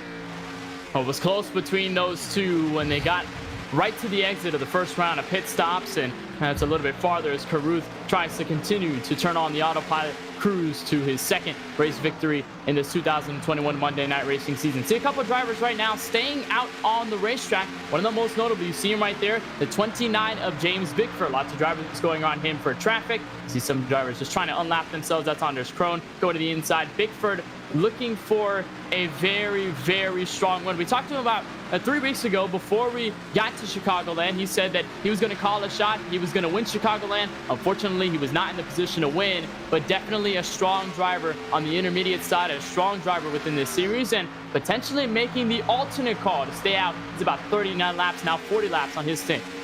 Yeah, he's trying to see if a late caution can maybe possibly come out, or he can come down pit road and get the needed fuel and service. And if a caution does come out, he would have one set of tires left, because everyone else would probably still decide to come down pit road because of fresh tires are so important. As we now watch the battle here between Caruth, ooh, a big issue right there as they try to go around one of the lap cars, including Ron Capps, but that is, of course, Rajah Caruth trying to work his way around some lap traffic as they work his way through into turns 1 and 2. You're on board now with Adam Cabot, who is trying to chase him down. And that was Joshua Slate you saw there. We've up the racetrack with that lap car. Very, very scary for the potential playoff driver right now. Could have lost a lot of points if something had happened to him. Luckily, he stays clean. He currently stays right behind Rajah Caruth. He's one of the drivers right now who's aiming to get himself back in the lead lap. Only 12 cars currently run under the lead lap with about 31 laps to go. There's a driver we talked about to open this race, Taylor, Justin Melillo in the 53. Unfortunately, did not make the playoffs, but still looking for a lot of optimism, a lot of great races to close out season 3. And much like James Bickford, who's now going to hit pit road, Melillo could possibly be on the same strategy to wait all the way to the end, stretch it as far as he could, and potentially get the upper hand with the freshest tires once every cycle goes through. It's just about where everybody is. Rajah Caruth only about a couple seconds, maybe about 4 to 5 seconds right now. So definitely the open window for the 53 is starting to close a little bit. Yeah, he's about 3.5 seconds and closing in quickly as he works his way down the back straightaway here. Give it another lap or two before we see him probably catching up to Justin Melillo, unless Melillo decides to pit this time or next time by, as we are approaching 29 laps to go. Still under 30 laps to go. There goes Anthony Alfredo. He's going to try and sneak under Gabe Wood. This is for P4. And Alfredo trying to move David Shithouse theoretically to the front. I think it's a good time to show these two right now. Anthony Alfredo running in P5. Guess who's right behind them? The man who's looking pretty much at himself. Probably a little bit of a mirror here with the Ford Mustang up in front. Shithouse and his advanced GG machine just trying to make the best and get all these points. Two of these drivers, though, Alfredo and Shithouse, most notably, a lot of these guys very, very consistent throughout the season. We talk about Anthony Alfredo. He was the regular season champion, a driver without a win. But we probably expected him to come for a race win a little bit earlier this season, but nonetheless, he's been able to rack up good finishes, able to stay consistent, stay within the points gap, and that definitely has put him in the right spot, as well as David Shithouse, who at one point throughout the regular season was looking outside in to the top 13, was able to gather a good amount of points, solid finishes at Lime Rock with the Mazda Miatas, good finish at Road America, was able to capture a top 3, good top 3 over the All-Star race with the Radicals in Texas last week. So a good amount of runs for them, looking to build some of that momentum as Caruth crosses the line with 27 to go. And we saw Melillo step down pit road, so his at least stint to stay out has finally come to a close, Taylor. It certainly has. He was able to lead some laps now, as you're now on board with Garrett Smith trying to find his way around the two David Shieldhouses. Of course, David Shieldhouse right in front of them, and then Anthony Alfredo in the Shieldhouse car. And Gabe Wood, who is his teammate, right in front of him as they work through turn 3 and 4. So a big opportunity for some big points for Garrett Smithley as he comes off turn 4, tries to follow right behind David to get some other needed points. And I gotta imagine here, Taylor, you're in the midst of this battle and in a race that has seemingly been strung out throughout most of the field. Does the pressure start to build up a little bit? Because now you're entering about 25 to go. You seem to be okay on fuel to the end of this race, so there's no concerns for fuel strategy-wise. Tires gonna be the biggest concern, because if we stay green, then of course they're gonna continue to fall off, and you have to stay on the racetrack. You can't slow down no matter what, or else you're just gonna pretty much fall throughout this entire field. Does the pressure as a driver, especially the playoff drivers, start to build if you're in situations like these, going for 3 wide, going for 2 wide, when all 4 of these guys are running for the championship? The pressure built once the green flag dropped, but that pressure cooker is just building and building even more so as the laps continue to wind down. Drivers are going to make more braver decisions, make more aggressive passes, try and battle their way up to as high as they possibly can get before we see that checkered flag fall. Well, as we come across the stripe to 25 to go, we'll remind you that Monday Night Racing coverage is brought to you by Tufco Flooring. Tufco Flooring is an industrial flooring company specializing in custom floors and drains. Tufco doesn't believe in the one-size-fits-all approach, and neither should you. Tufco listens to your needs and requirements and develops custom solutions for every client. For more information, visit their website over at tufcoflooring.com.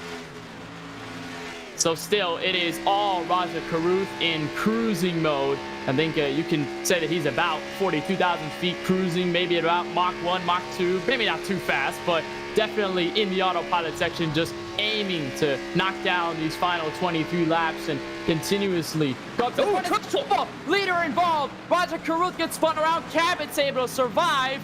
It was the 57 machine, the 27 of Michael Massey. And after a slow burner all night long, the leader, Rajah Caruth, gets caught up into trouble at a turn 2. Let's take a look at the replay here.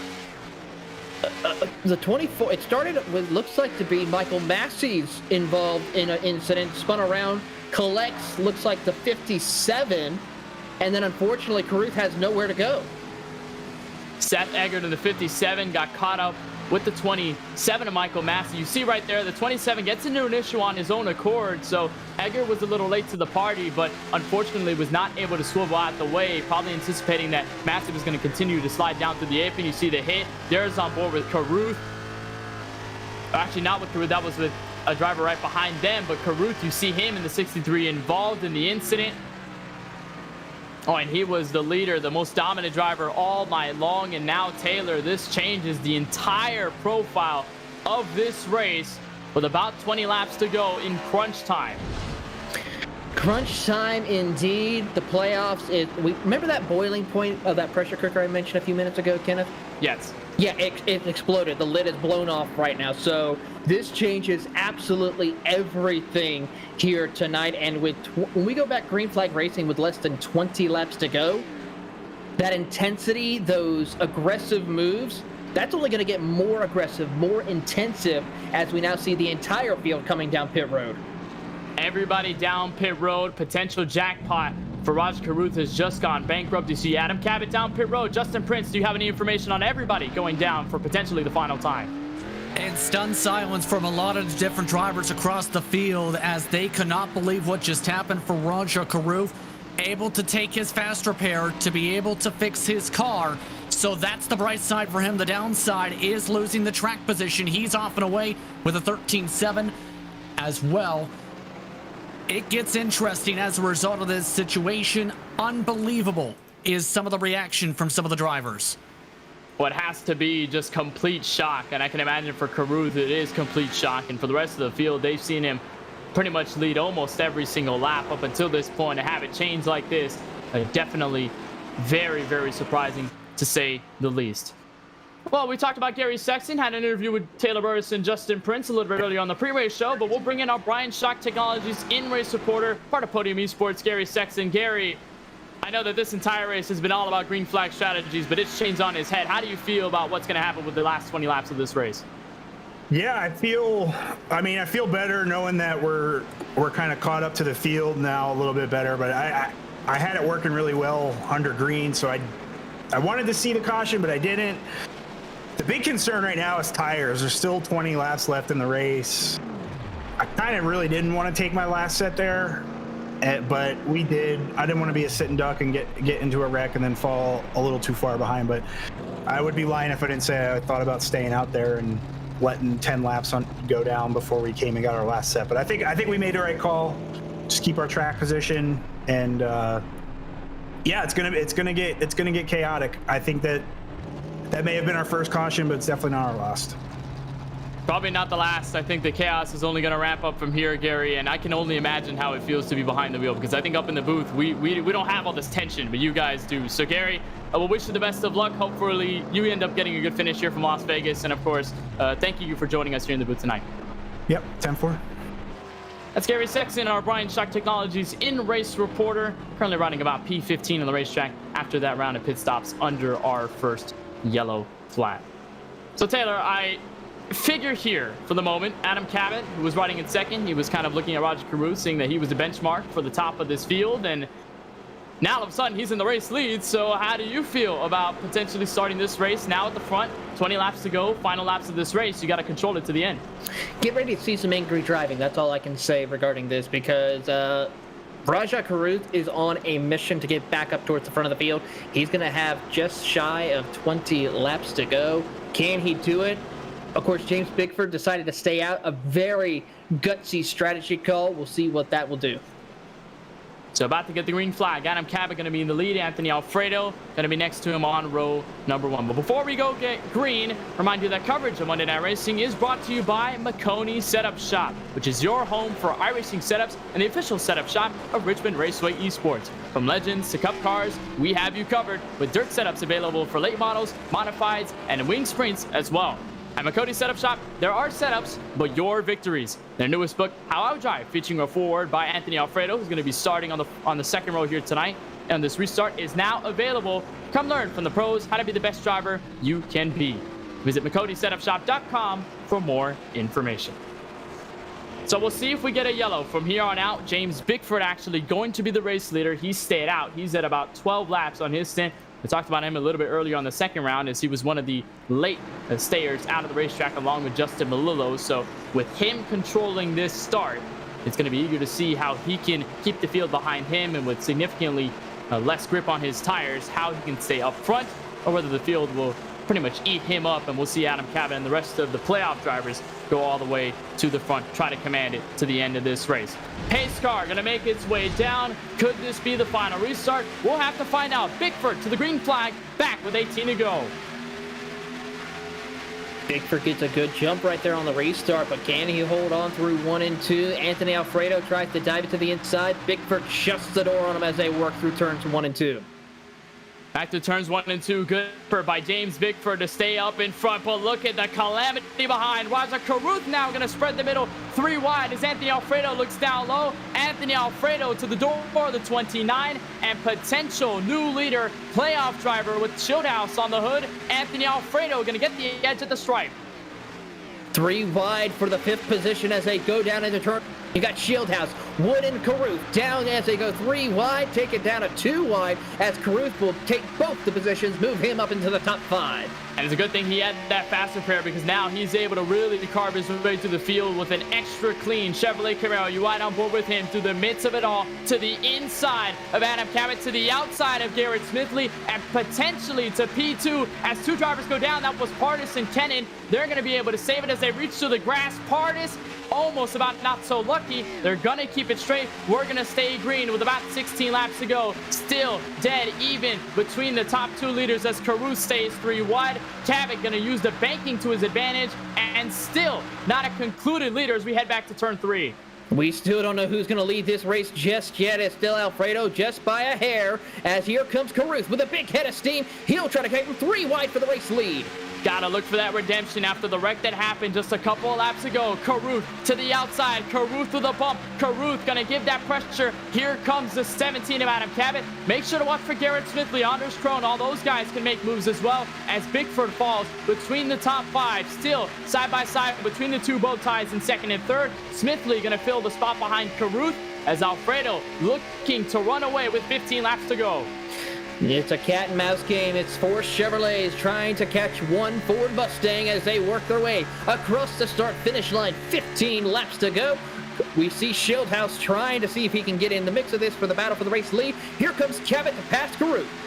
And it feels like they're racing for the white flag right now, but there's still 14 trips around this Las Vegas Motor Speedway. Advantage to Carruth in P2 out of turn 2. Cabot gonna come by, but a big wreck behind. Multiple drivers involved. Gabe Wood in it. Joshua Slate able to escape, and multiple drivers getting collected. Gabe Wood, who started at the front of this field, involved in the second caution tonight as he went around in turn 3 and 4. But take a look at what happened. It actually built up in turn 3. Taylor, Brad Perez involved. Andres Chrome with a bit of a push, and I guess when everything's boiling over, when the pressure cooker has finally exploded, it's going to result in some chaos at some point. It certainly is. There you see right there, Bickford, Andres Krone, and Gabe Wood going to go 3 wide. There's the contact between Bickford and Andres Krone. Krone then gets into Gabe Wood, collecting several other drivers. Thankfully for Gabe Wood, even though he is in the points today, he does have that fast repair still to utilize. Brad Perez gets heavy contact along with, it looks like, the 13 of Gary Sexton, our in-race reporter. Oh, tough for Gary Sexton, and Nika said it there. We haven't really talked about it all night long. As you ride on board with Ford Martin, he had a really close call here. DJ Cummings also was so close to hitting Gabe Wood as he was getting spun around there in turn 3, but haven't mentioned too much about the fast repairs. Of course, we had one available to each and every driver. That's why you saw Roger Carruth up at the front of this field after he wrecked. It seemed as though his race was completely over, but I guess he's going to stay in this race for the moment. A lot of these drivers looking for their fast repairs. So under our second yellow at about 12 laps to go, Alfredo still your leader. We're going to take one short break, but you won't miss a thing here on Podium Esports as we bring you coverage of the Monday Night Racing playoffs. In the first race, the Beef Jerky Unlimited Challenge from the virtual Las Vegas Motor Speedway. There's a place where fire and flavor are celebrated, where grilling traditions and new techniques are perfected.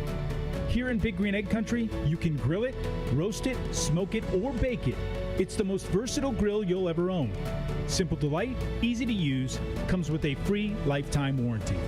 Have it delivered to your door by a certified dealer in your community and start enjoying the ultimate cooking experience. Shop online for home delivery at biggreenegg.com. That's biggreenegg.com. Back live from the Las Vegas Motor Speedway, the Beef Jerky Unlimited Challenge. Here for the Monday Night Racing playoffs, Kenneth Bueno, Taylor Burris, Justin Prince down pit road with Ryan Brower producing it all with cameras provided by Dougie Beard. Justin Prince, big moment, and I think a big roller coaster ride for the 63 of Carruth. Led most of this race, got involved in an incident. He's back in this mix. What do you have on the drive? Well, I can say when it came to that incident, he had said that he knew there would be a caution. He just didn't expect to be in it. He took it in stride and now has put himself in a position to contend for this win. And the interesting thing is, Anthony Alfredo and Roger Carruth are actually talking to one another via phone call to try and coordinate how they want to race on this restart. They want to race things clean and make sure they both do not wreck in this situation. So that's one of the interesting things coming into play for this battle for the race lead. So Carruth definitely still in this fight. Taylor, is it a little bit awkward to go for this restart, a very tense restart for playoffs supremacy, and then you see David Schuthaus on the side of Alfredo's car? Oh, not only that, but also calling your competitor who you're battling for a championship on the phone in the middle of the race. I would have to even add on top of that as another interesting factor in this race and championship. Going to be a lot for the playoffs, a lot for the championship, a lot going on tonight.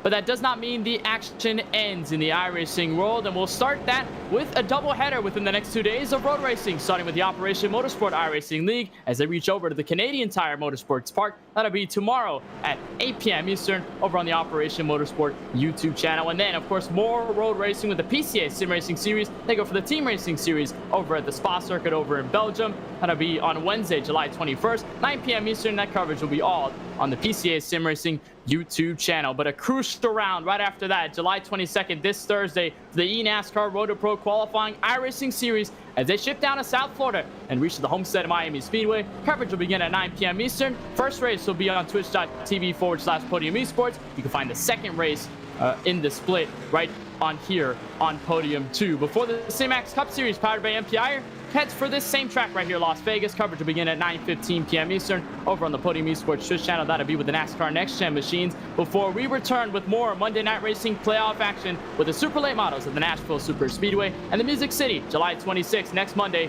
7:45 p.m. Eastern for pre-race right here on twitch.tv/podium2, our Podium Facebook and Twitter pages as well. And a very big special event for the eNASCAR Coca-Cola iRacing Series. The music does not stop with Monday Night Racing next Monday. It'll be Tuesday with the Coca-Cola iRacing Series and Nashville Super Speedway with the NASCAR Next Gen cars for the All-Star Race. That'll be July 27, 8:30 p.m. for Countdown to Green over on the official iRacing Twitch channel.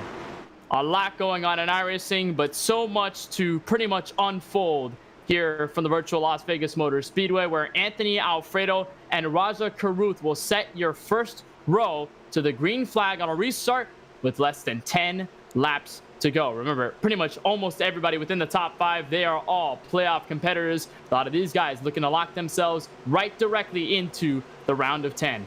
Pace car with a sharp left to pit road. Talked about our last restart. This may be the final one with 10 to go. Green flag out. Anthony Alfredo leads him back to turn 1.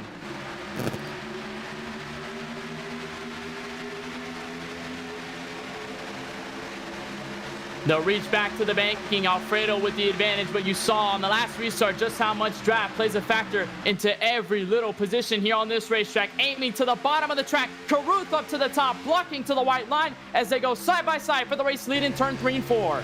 I don't know how that phone conversation went, but I'm pretty sure this aggressive as these two are going to do battle. Here comes Adam Cabot. He's going to dive to the bottom of the racetrack. Contact, ground through the grass to get back onto the racetrack. These two are going to be battling hard as they now see Adam Cabot trying to find his way through. Adam Cabot has been on a mission since the drop of the green flag in tonight's race. He is not stopping at P3 as he aims to both Alfredo and Karuth. Why not take the middle to the outside of the 38? The 13 of Karuth, though, going to go for the race lead. And here comes Garrett Smith, David Schuthouse, and the rest of the gang coming to 7 laps to go. They're right behind. Big crash. Justin Malillo involved. Gary Sexton in it. Ron Capps with potential damage. Michael Massey had a spin through the grass. And a big incident coming out of turn 4. I guess I'm going to need to stop saying if this is going to be the last restart, because this may very well be more restarts on the way. So we'll take a look at what happened in 3 and 4. I believe Taylor was contact up the road. A big checkup here between Gary Sexton, Joshua Slade. A big hit. The 11 of Steve Alfont. Brett Baldeck gets collected. And unfortunately for the 53 of Malillo, he's involved. Will Rogers got a piece of this as well. Definitely going to put a dagger to the championship run that Josh Slate was trying to build up going into tonight, with big damage on his race car. Big damage, big consequences, and a lot of unhappy drivers probably here on this moment in time as we ride on board with Devin Henry to see what's going on for him, his point of view. Let's see if he was able to make it through the chaos that ensues here at Las Vegas. And that's why they call it the Sin City. You think you might make it rich, but unfortunately sometimes you do not make it so well at all. And unfortunately for several drivers, they have run out of luck. The driver out of Glendale, Arizona, the reporter for Sports 360 Arizona.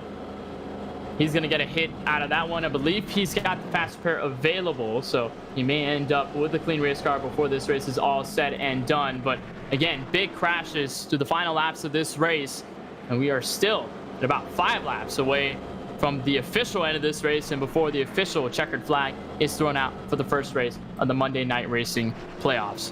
Or we'll remind you one more time that Monday Night Racing coverage is brought to you by Big Green Egg. Big Green Egg is the world's largest producer and international distributor of the highest quality ceramic Kamado-style charcoal grill.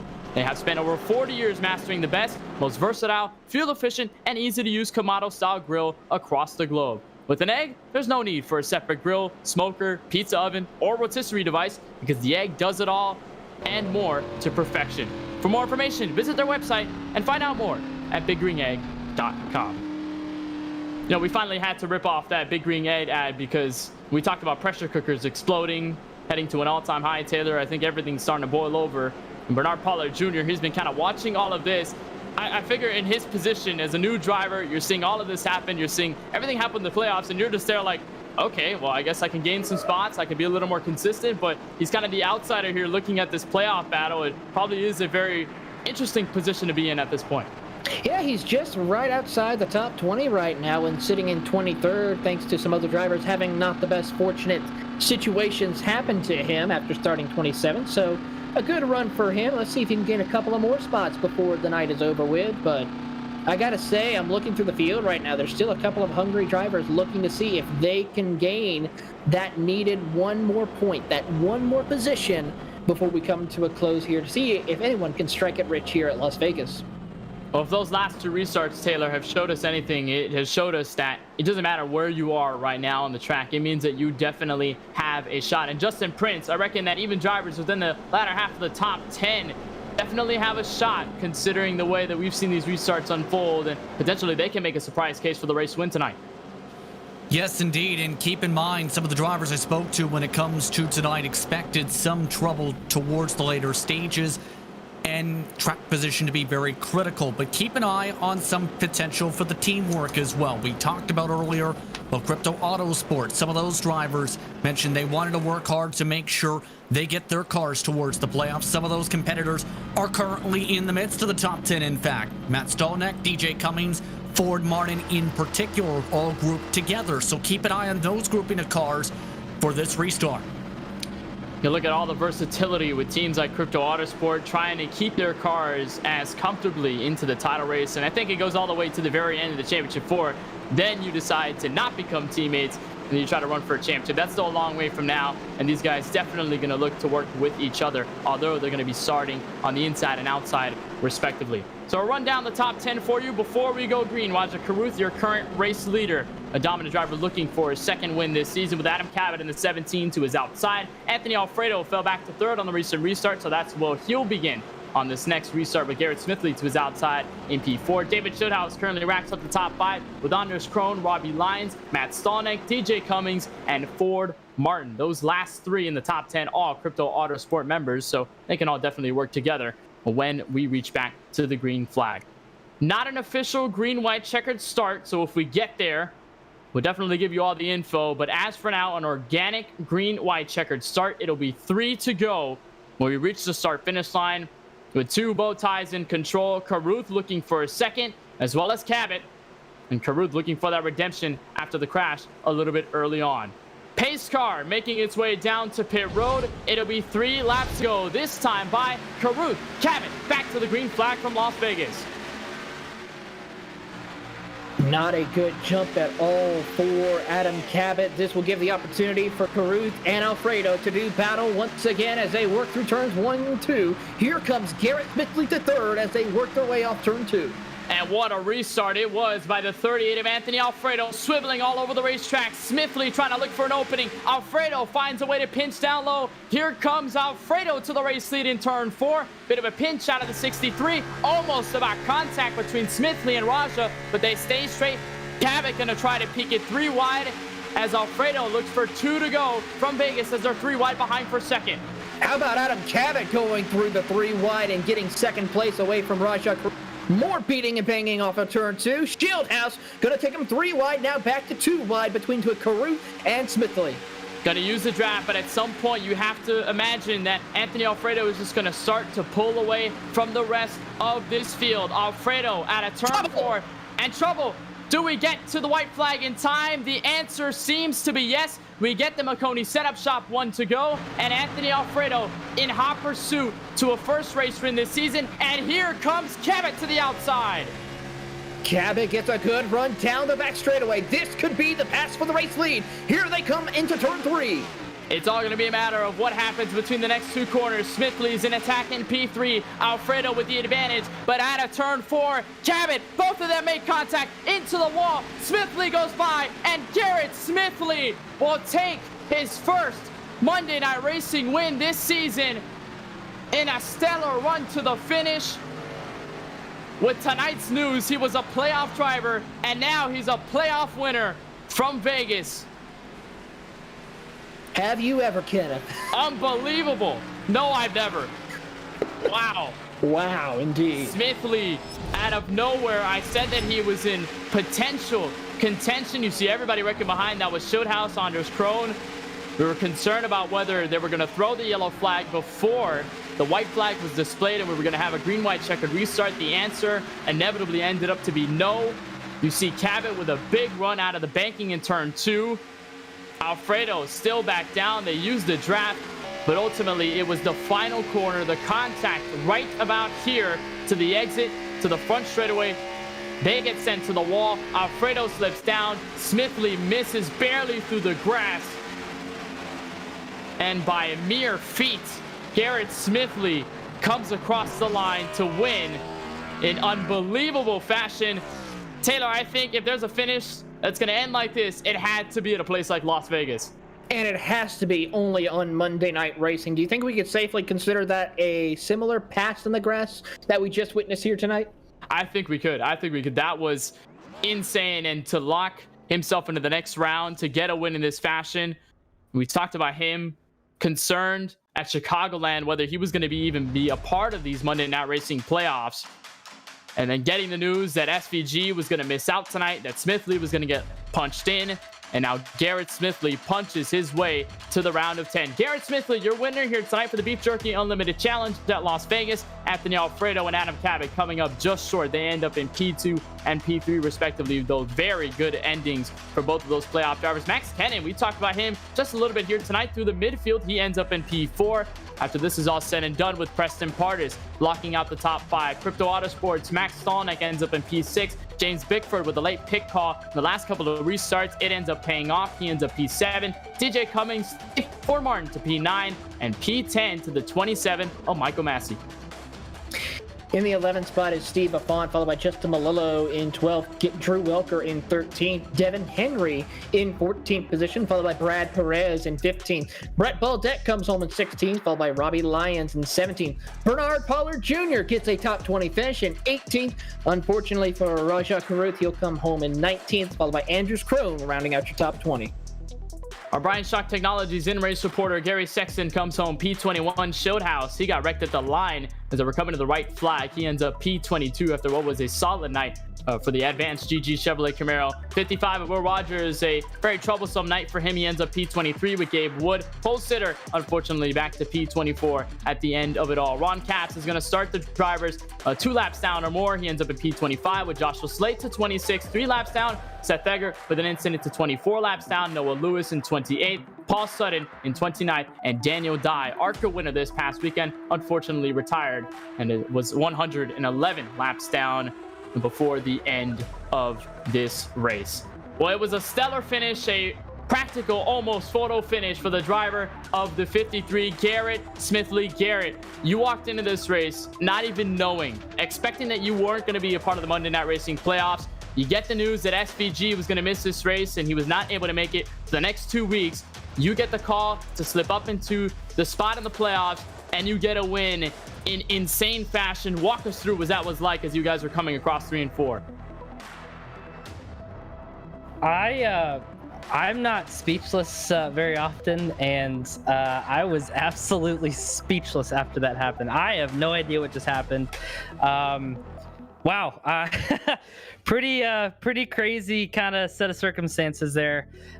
Crazy to be in. Obviously, we did all we could last week to run second to Raja and just missed it by 1 spot. And then obviously SVG didn't make it tonight. So we were the fortunate one to make it, and we capitalized on it and won this race and locked us in the next round. So me and Raja got a little contact there. It looked like we had a little bit of net code. He was trying to sneak some side draft and just had a little bit of net code there. But wow, crazy deal there. And then looks like kind of the same thing happened there between Adam and Alfredo. But awesome racing.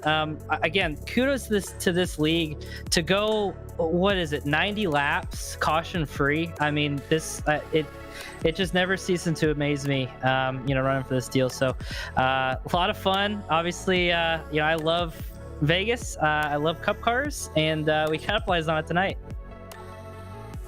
And it was the move in 3 and 4. I think Taylor said it a little bit earlier before we brought you in for the interview in Victory Lane. Said it was kind of like the pass in the grass that you made a little bit there, avoiding Alfredo and Cabot to the start-finish line. I think we can definitely put that in the history books for Monday Night Racing. We can call it the pass in the grass. But Garrett, considering the way this went, you said they went about 90 laps to green flag through a lot of pit stop strategies, and then it automatically turns its head. You go in a situation where you have to fight for every position. You have to really be hungry for everything. Was that any sort of tensions for you? Did that make you change your approach to this entire race, considering that it had gone green for so long and that it ends in a way like this? Yeah, well, I knew that inevitably that I felt like the caution was going to come out just at one point, especially with pit cycles and people on different tire strategies. I think we all felt like it was coming, and we knew that the end was gonna be crazy. I mean, it's just like in real life. These restarts are nuts. We're wide open. We're inches away. We're trying to just, get through it. Honestly, we were in like a really, really prime spot after that first pit stop because we came out, I think, 4th or 5th, drove back up to 3rd, was catching the top 2, and then for some reason glitched, and I went back to 8th, like with a snap of fingers. My stream reminded me of it, so I totally forgot about that. So that kind of put us in a bad spot. We felt like we were probably gonna be battling for 4th or 5th with Alfredo and Gabe. Gabe was running a really good race, and so was Anthony. And then the caution came out, and obviously we all know what that does. So like I said, kudos to all these guys that run this deal.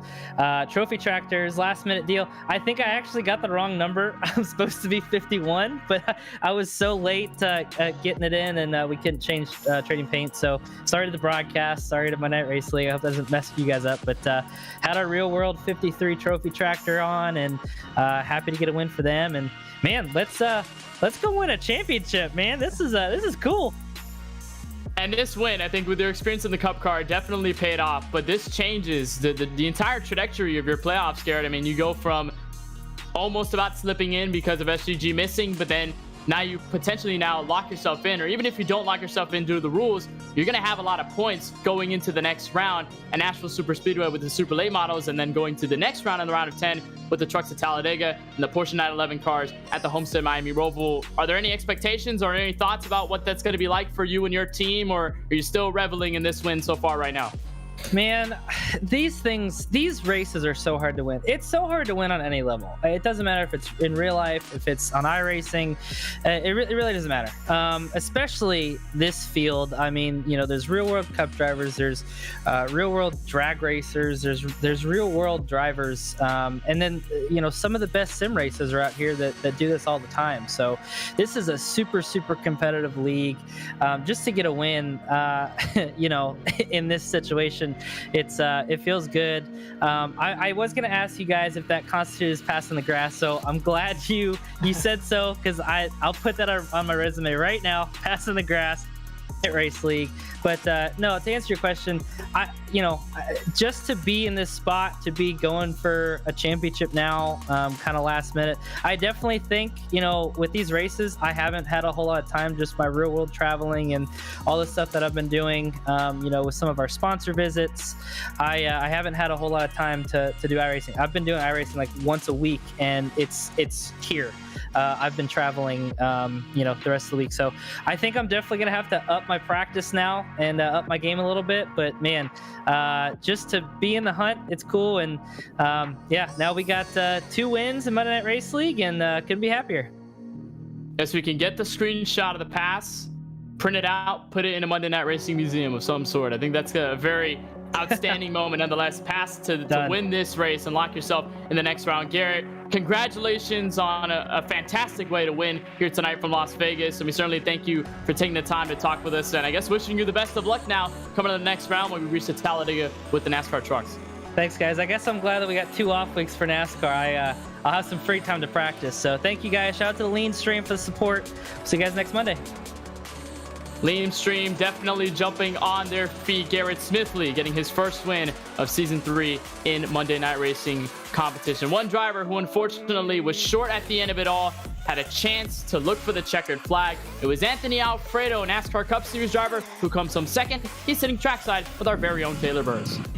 Here with Anthony Alfredo coming home in second. Anthony, you put up one heck of a fight towards the end, but fell short. Tell us your mindset of what happened in those closing laps. Just racing hard for the win. I mean, Adam didn't really have a choice but to try to pull me back there off 4 if he wanted to drag race me to the line. He just was a little bit too tight there, didn't have enough room between us, and right reared me. Thankfully, I didn't hit the wall head on. I was able to save it. I never lifted. I just held it to the floor and was able to make it to the line in second, but obviously didn't have enough momentum after that, or wasn't able to get down in front of Garrett. I would have parked it on his nose if I had to, because unfortunately I have to inform you all I won't be here next week because of vacation. So a rare break in the real life Cup Series schedule, so gonna take advantage of that, but unfortunately it's gonna force me to miss next week's race, so I had to win tonight. So I'm not mad at Adam. Obviously, like I said, it's hard racing to the line. That's what I expected him to do. It's what I would have done. You don't really have a choice, but I'm just more frustrated because I know I had to win this race, and I'm disappointed too for David Childhouse, because obviously I was in a gorgeous race car with his face all over it after that wager we had for this regular season finale at Chicagoland last weekend and 2 weeks ago before the All-Star race. So car looked great. Thanks to John Dragonetti for whipping it up. We were able to have a solid run, but not what we wanted. We came here to win tonight. We had to do it, and unfortunately just came up one spot short. We talked briefly with Garrett about it, but you guys have went over 90 laps without a caution, which just shows the amazing competition about Monday night racing that just draws people to come watch or compete. That was it right there. It was definitely one of the best races we've had. Hopefully everyone enjoyed watching it. Obviously it got more exciting at the end with the cautions. I think it worked out perfect. You know, green flag racing's exciting, but sometimes at the same time, you don't want cautions throughout a race to where it gets super lengthy and you know, kind of boring running all those caution laps. So in this sense, we got a long green flag run. You saw some green flag pit stops, 2 to be exact, for most of the field, and then we got those, you know, handful of cautions at the end and some restarts to shake things up. So that's kind of the perfect race, in my opinion, at least here on the sim, that, you know, the drivers enjoy. It gets intense, and the intensity just ramps up in those situations. But it was a lot of fun green flag racing. I wouldn't even have been in this position. I think the best we could have was somewhere top 5, top 3, but not the win. Raj just had clean air from the start of the race, and we were all kind of being silly, racing each other a little bit too hard from the start, slowing each other down, and nobody could catch him. So I hate he ended up you know, get taken out, and that was that first caution, but at least he had a shot at the end as well. So had fun brawling with those guys. This is one of the best car track combos for as far as close racing and exciting battles here on iRacing. So we'll see what the next 2 weeks has in store for us. Like I said, not going to be here the next week, but I'll still be back, obviously running through the playoffs, but I'm assuming my absence will probably knock me out of the championship contention. Well, before we let you go, Anthony, anyone you would like to say thank you to? Yeah, of course. Obviously, David Childhouse for coming on the board this weekend, even though it was a wager. He's been a good friend of mine. Lockdown Racing for all their help, co-owner of that iRacing team, as well as my eNASCAR Coca-Cola iRacing Series charter, Exit Gaming. All these guys helping me be a better sim racer, and everyone who helps me in the real world as well. We had our virtual Front Row Motorsports Ford Mustang number 38 out there tonight, and it felt good to be racing for a win. Certainly is. That is Anthony Alfredo coming home in second place, as Kenneth has caught up with our third place finisher, Adam Cabot. Here with the number 17 of Adam Cabot. And Adam, I think we called you a man on a mission. Started in P19. You worked your way up to the field early on. Able to perfect the pitch strategies, able to stay within grasp of Raja Caruth, stay there to second. All of a sudden, he wrecks out. You end up in the race lead. Things change on every single restart from there on out. And then it comes down to the final laps. Walk us through what you saw on the windshield as you walked around the final time here from Las Vegas. Yeah, I don't even know where to start, but yeah, obviously just a crazy race. Can't believe Raja got taken out there, and luckily he was able to get back up and get back in the mix. But yeah, those green-white checkers were just crazy chaos. And yeah, coming to the going into one, I was trying to see if I could just get barely on the outside of Anthony, and I didn't think I was going to be able to, but I had started pulling him back, and at that point I realized, like, wow, this is going to be a sidetracked fest photo finish coming to the line, and then we came together there on the front stretch, which was pretty unfortunate, but I mean, still a really good finish to come in third there. And yeah, we just kind of came together, and then, you know, crazy for Garrett to get the win and lock himself into the next round after, you know, finding out he was in the playoffs pretty much right as we took the green flag. But Yeah, I mean, almost a perfect night there. Just came up a little bit short at the end.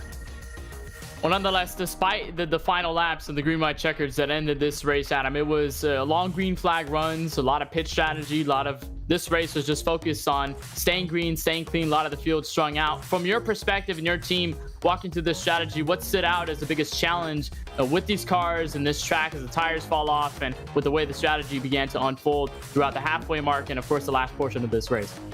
Well, the biggest challenge for me was trying to overcome a poor qualifying effort. I have no idea how I qualified 19th when all you have to do is hold it wide open at this track to put down a lap. But the cars are so tight in dirty air, and it was a really tight setup to begin with. So I was surprised I was able to make up that much ground that early, and that definitely helped going towards the end of the race. But my crew chief kept calling me to pit road to start the green flag cycles to try to short pit everyone and jump a few spots each time. And I feel like we did everything perfect strategy wise, and I feel like I did a good job out on the track to get up to second. But I definitely wasn't gonna be able to get Raja on older tires, that's for sure.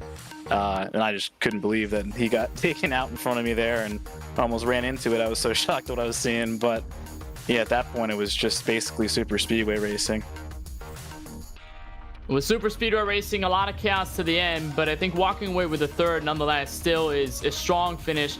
Going into the next race, you guys had some experience with the super late models, but it's going to be at a different venue, the Music City Nashville Super Speedway. How do you prepare for that with the points that you build over tonight's action to move on to Nashville Super Speedway and try to aim yourself to get right back into the round of 10? Well, I feel good going in there with a third place finish, so at least we have those points up on the board. And some guys in the playoffs also had bad nights, and I know Anthony unfortunately isn't going to be able to make it there. So it's looking like as long as next week isn't a disaster, it should be, don't want to jinx myself, but it shouldn't be too hard to advance. So yeah, I mean, Nashville's an awesome track. I'm really looking forward to that race. I was actually at the race, the Cup race there, and love driving this place on iRacing in a Cup car. I have no idea what it's going to do in a late model, but I'm sure it'll be interesting. Well, we'll be definitely looking forward to it, Adam. A big congratulations on your P3 finish here tonight from Las Vegas. And of course, always wishing you the best of luck as we move forward to the Nashville Super Speedway next Monday night. Thank you for joining us. All right, thank you. I appreciate it. Adam Cabot ends up with the 17 car in P3 at the end of all the action here from the virtual Las Vegas Motor Speedway. Taylor, I guess this can be our time to finally debrief, see what we saw, or at least try to decipher what we saw in that last lap. The pass in the grass with Garrett Smith, the moves between every single driver within the top 5 in the final laps, every single green-white checkered restart. But it was all about mostly the move to the midfield, where we saw drivers in certain pitch strategies, in certain movements. It was everywhere throughout this field, and I guess you could say this race pretty much had every element and mixed in for the first playoff race of the series. It had green flag runs, green flag pit stops, exciting cautions and wrecks that we saw, drama filled everywhere, and like we saw, a way to cap it off full of excitement. A Monday night racing race to remember for years to come is what we saw here tonight at Las Vegas Motor Speedway here with Monday Night Racing. Drivers are now going back to the drawing board. We're heading to a new track that's new to the iRacing service with a car that's been recently updated in the iRacing service. Nashville Super Speedway and the Super Late models. Who will come out on top? Could we see some of our short track drivers work their way up through the ranks, knowing how well they know late model racing? And of course, if you think about it, when it comes to super late models, it's where most drivers in the world of NASCAR got their start before working their way up through the ranks. So for some drivers, it's going to be a little bit of going back in time at a track that they just got done racing at. There's a big challenge with the super late models when we visited Gateway a couple of weeks back in the regular season. Have to imagine how difficult it's going to be and challenging once we get to a track and a concrete oval like the Nashville Super Speedway when we start with some of the playoff action. Of course, you saw all the action here tonight from the Las Vegas Motor Speedway. There's a lot of stuff to cover before we get over, but you see right there the schedule on the right side of your screen and the playoff standings after tonight's race. Garrett Smith with his win, he's going to lock himself fully to the round of 10. Adam Cabot, we talked to him, Anthony Alfredo, they had good nights in P2 and P3. They end up with 1,045 points respectively. Alfredo's going to lose some points next week due to some vacation, but nonetheless, going to make things very, very close as you look at that cutoff. Robbie Lyons holding that spot in P10 over David Schildhaus, who's just 5 points out.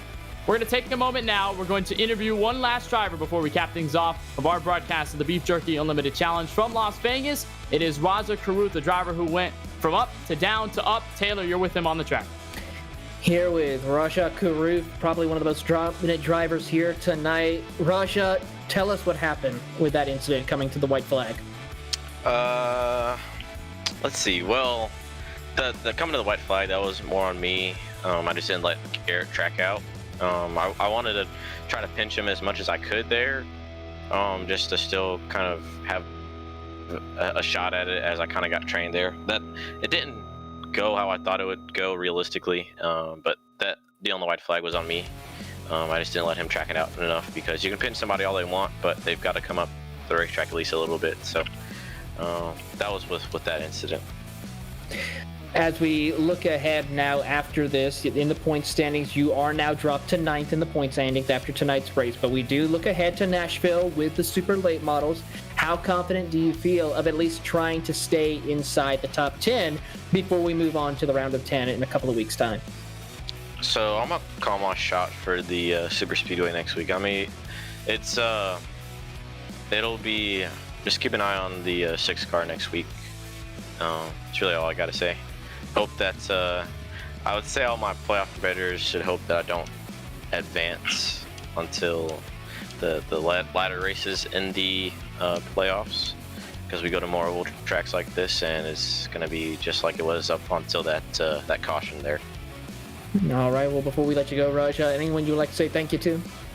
Yeah, thank you to Events DC, A Life Well Dressed, DC Proper, Space Station Gaming, all my partners, everybody that's helped me get to this point.